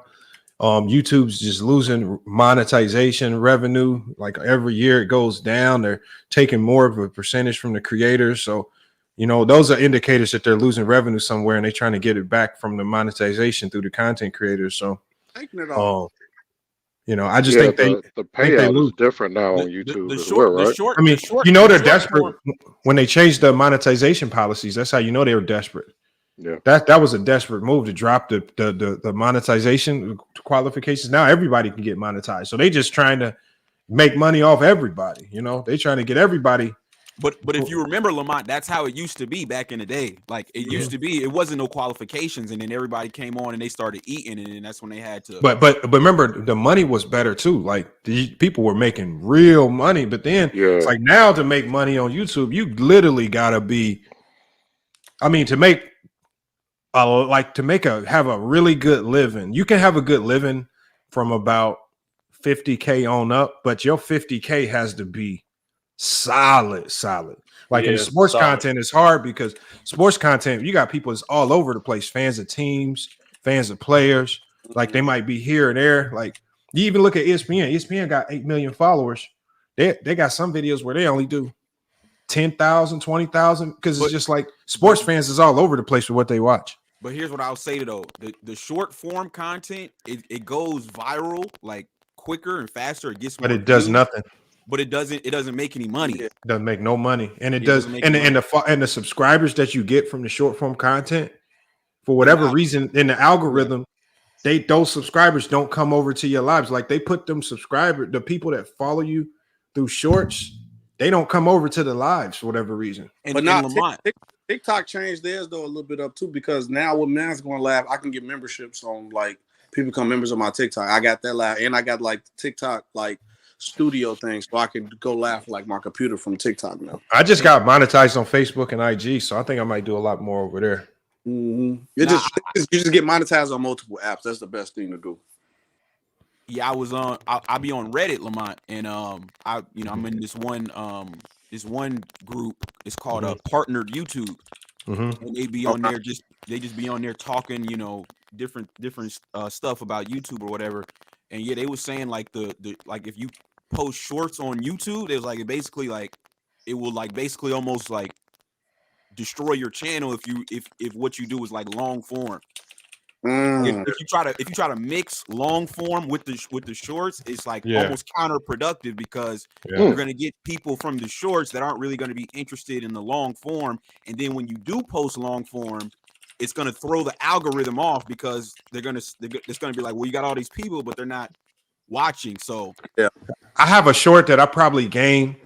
No joke. I could probably look at my YouTube studio. Look, I have a short that I know at a minimum I gained at least 10,000 followers off of, but I never saw a significant jump in my live stream viewership. I don't never see a significant jump into my live stream viewership until only when I get consistent. When I stay consistent for like a month and I'm like posting lives, but the shorts don't do nothing really other than make the numbers look good. So listen, here's what you got to do. You gotta have all three. You gotta have the shorts, the live streams, and the video content. I disagree. I think if you do long form content, you need to stay away from shorts all the way. Yeah, just stay away. You can shortcut it because like you can with your videos, you can simply chop us to the live stream. No. What you got to do is you got to create a clips channel. Like if you look at all like I just created a FYF clips channel. I'm gonna put all my clips over there. So I'm gonna be moving my shorts completely off here, putting them on. That's what Fresh and Fit did. They took shorts and made a clips channel. And even Adam, with his show, Adam 22, he has a clips channel. They don't mix it with their long form. So if you just all you gotta do is follow what the big guys are doing. The big guys got all the information.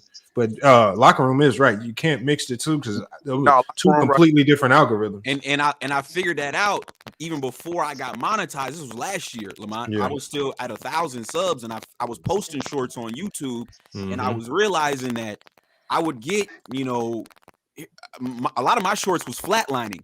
So like they would get like 1,000, 2,000, 5,000, but they and would then cap grow. out. Yeah, they would never grow after that. And then, the people, I might get a couple comments, but they weren't like, engaged, I'll say. So that's why I just stopped posting them all together. Like I don't even deal with the shorts. You know what I'm saying? Right. Mm-hmm. But no, I think the short form content, like for Instagram and TikTok, it's a good way because you can like send them.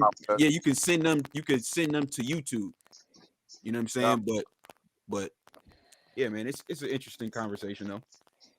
Yeah, no, you're right. Y'all hit it on the head because you got to, like you said, clip your podcast. You got to clip your podcast up though, now, because like but your clips, I think the clips do better when you put them on other platforms. Yeah, like when you take your clips and you put them on IG and Facebook or TikTok, and then you try to send those people to YouTube. But you can't put YouTube shorts and like it's hard to get them both to work under the same channel. And then Lamont, you know something else I've noticed too, just doing sports content. A lot of like you really kind of got to niche down first and kind of build that base, and then you could then it kind of makes more sense after that to kind of start expanding. But like a lot of people, like I just speak for me personally, they, I got a lot of people that do fuck with me, right? Doing like the Laker shows or whatever the case is, but a lot of people, man, they're not fans of the Lakers, so they might not necessarily want to come to the channel. Or here's another one, Lamont. Like I told you, Dweebers Pro. I told you what his content strategy. I told you what his content strategy was, Lamont. Now a guy like you, Lamont. See, I know you, right? You're a LeBron guy, right? And if you're not a LeBron guy, Lamont, you're not just up here. You're not just up here spewing, hate about LeBron. And that stance on this app on YouTube. That's not really a popular stance, Lamont. Ask me how I know. It's not a popular stance to take. Why is that though? Now Lamont, I'm not gonna lie to you. I could get up here and I could really start going in on Brian and start talking shit, and I'm pretty sure I would gain a lot more subscribers and followers because that's just what the internet has become. Like even on Instagram, if you go on Instagram and you go on like let's say ESPN, they post something about LeBron, you go in the comments, it's just hate. Like it's just, I'm talking about they just going in. You know what I'm saying? So that's really what the internet has become. It's become, especially if you're doing sports, whatever. Yeah. Basketball. I mean, if you are like in support of LeBron, a lot of people just off the rip ain't gonna like you. That's how I found out who Dookie was. Lamont, last summer I'm minding my business. I kid you not. I was minding my business, and then I get a call from Dookie, and then Dookie, he wants to argue with me about the Clippers and all this dumb shit, and I'm like, me personally, I didn't understand it at that point. You know what I'm saying?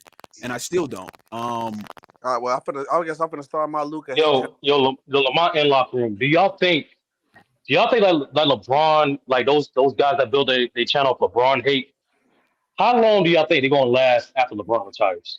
So I genuinely believe that's they only relevant because LeBron still. They'll last if they're good content creators. They'll still last. Because they'll have a loyal following, and that following's just going to follow them to the next topic. So the main thing is, it's almost like I said, that type of hate is almost like cult-like. And so they'll like that. That's why like Ticket TV has like his loyal guys that come back, and no matter what he talks about, they're going to watch and they're going to agree, and they're going to just move on to the next player that he runs with. So that's the good thing about that strategy. Those are loyal followers. The loyal, like that's why Dreamers Pro following is so loyal. They come to my channel and Dreamers Pro cooked you, and you're only using them to get views. And they're in my chat, they're in my comments right now. Like so, I seen them. They came. That's loyal, but that's loyalty though. That's the followers you get from that lane. They're loyal to that degree that they'll attack anybody. Even if you look at Kwame Brown following, they're all delusional, but they're loyal. They'll go. They flag Tommy Sotomayor's channel to the death of it. We gonna get you up out of here. Like so, it's all loyal following, man. So, but look, that's y'all, crazy how that works. That's crazy how we hate. Like even on your channel, Lamont, like the most activity you get in the comments is hateful comments. You know what I mean? So like, my comments be wild. Emotion, boy. I like them all though. I give them a thumbs up, and I like all the comments though, man. Whether it's good or bad, man. I'm gonna start my Luka hate train then since 30 think I hate him. Let me go ahead. And we should. You know what? Me and you and SB. Hey, SB, me and you should just put on what do you call them masks? Like some mask, and just create a LeBron hate channel. Just nobody knows it's us. Yeah, Terrence put the hate to LeBron and Luke. We just come on the live with mask on all the time, man. Just Hey, yo, I got a question. Yo, hold on one second. Hey, Avion, I'm sorry. I gotta shut this down. Damn. I would like to keep it going. We definitely can continue the conversation later today on the POF app.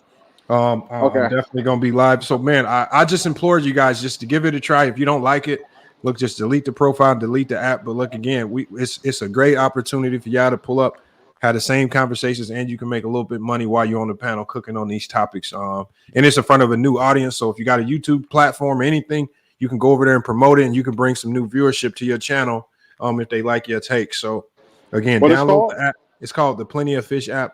It's right in the chat. The link is in the chat. You can download it on desktop or your mobile phone. The show is going to be at 5 p.m. every Wednesday. At 5 p.m. No, it's going to be 5 p.m. Pacific time, 7 p.m. Eastern time. And like I said, you join the panel. We can do the one-on-one debates. Just know that if you do a one-on-one debate, there are penalties to it on that app. You can lose your donations to the other person if you lose a debate. So you got to be careful with who you challenge. Right. So, so be careful with who you challenge. But again, that just adds another element to it that just makes it kind of fun. So they got their own features, not like StreamYard. They got their own interface, their own technology that they use that you might have to adjust to. But again, I hope to see at least some of you guys over there as we kind of start doing shows over there. Right now, we're just doing a show once a week. So the link is in the chat. I want to see you guys over there when we go live tonight. But I got to shut this one down because I got to get to the gym. I do appreciate you guys pulling up today, though. You said 7 o'clock. You said 7 Eastern, right? 7 o'clock Eastern. Sturdy, stop ducking the smoke. Sturdy, stop ducking the smoke. Hey, H from the UK. We're going to set that up. We're going to set that up. But I got to Alex M, we're going to get a backhander, bro. Hey, Alex M, salute. Alex M, we're going to get you in these debates as well. I'm probably going to try to get you set up with True the King right above you here pretty soon. Alex, don't listen. Don't. Hey, if you want to get slaughtered, let's go. If you want to get slaughtered, that's fine. So be it. Hey, next stream. Hey, look, y'all. We setting up the debates next stream. All right, but look, unfortunately, I got to start dropping y'all down again. Salute, man. I apologize. Yes, sir. Salute y'all. Salute to Minor, Avion, H from the UK, Alex M, True the King, man. I appreciate y'all for being here on FYF Sports, man. Another great show, man. We're going to keep these lives consistent. We're going to keep them coming. But again, it's FYF Sports, man. Another great podcast episode. We're going to be back with more sports and news. Until then, it's FYF Sports, and we out.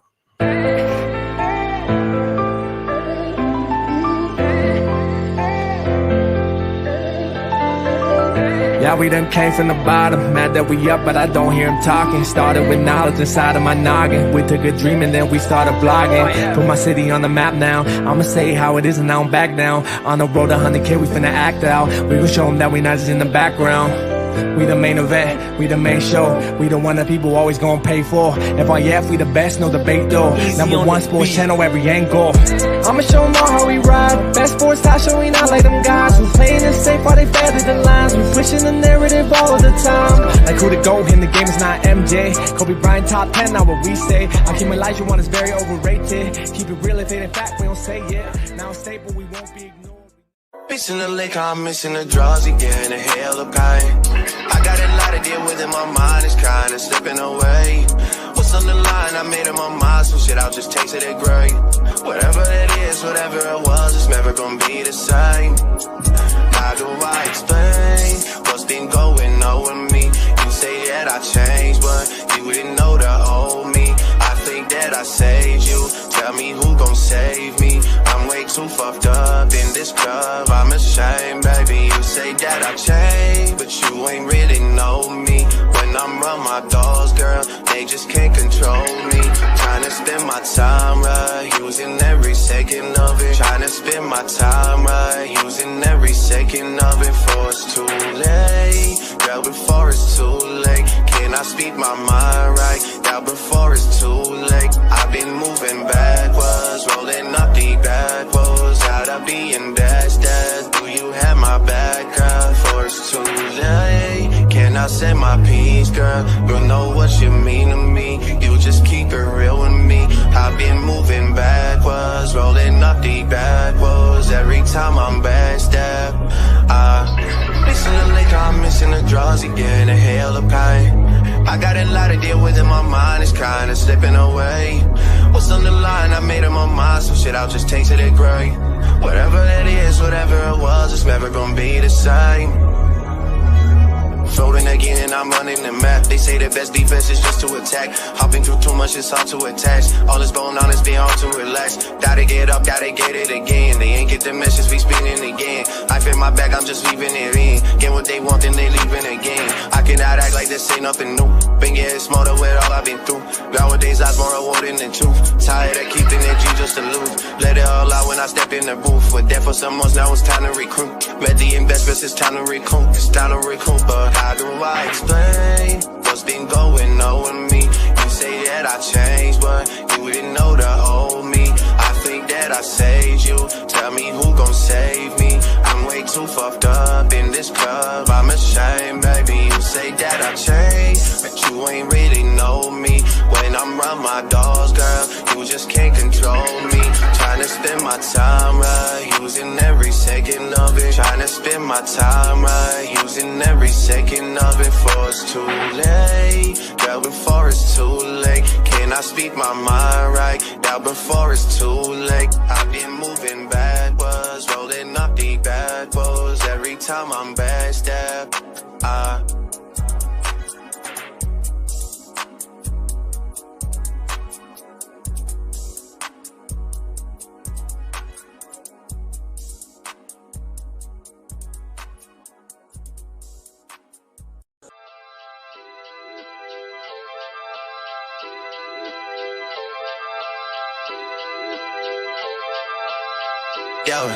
Shawty, you know I gotta let it go sometimes.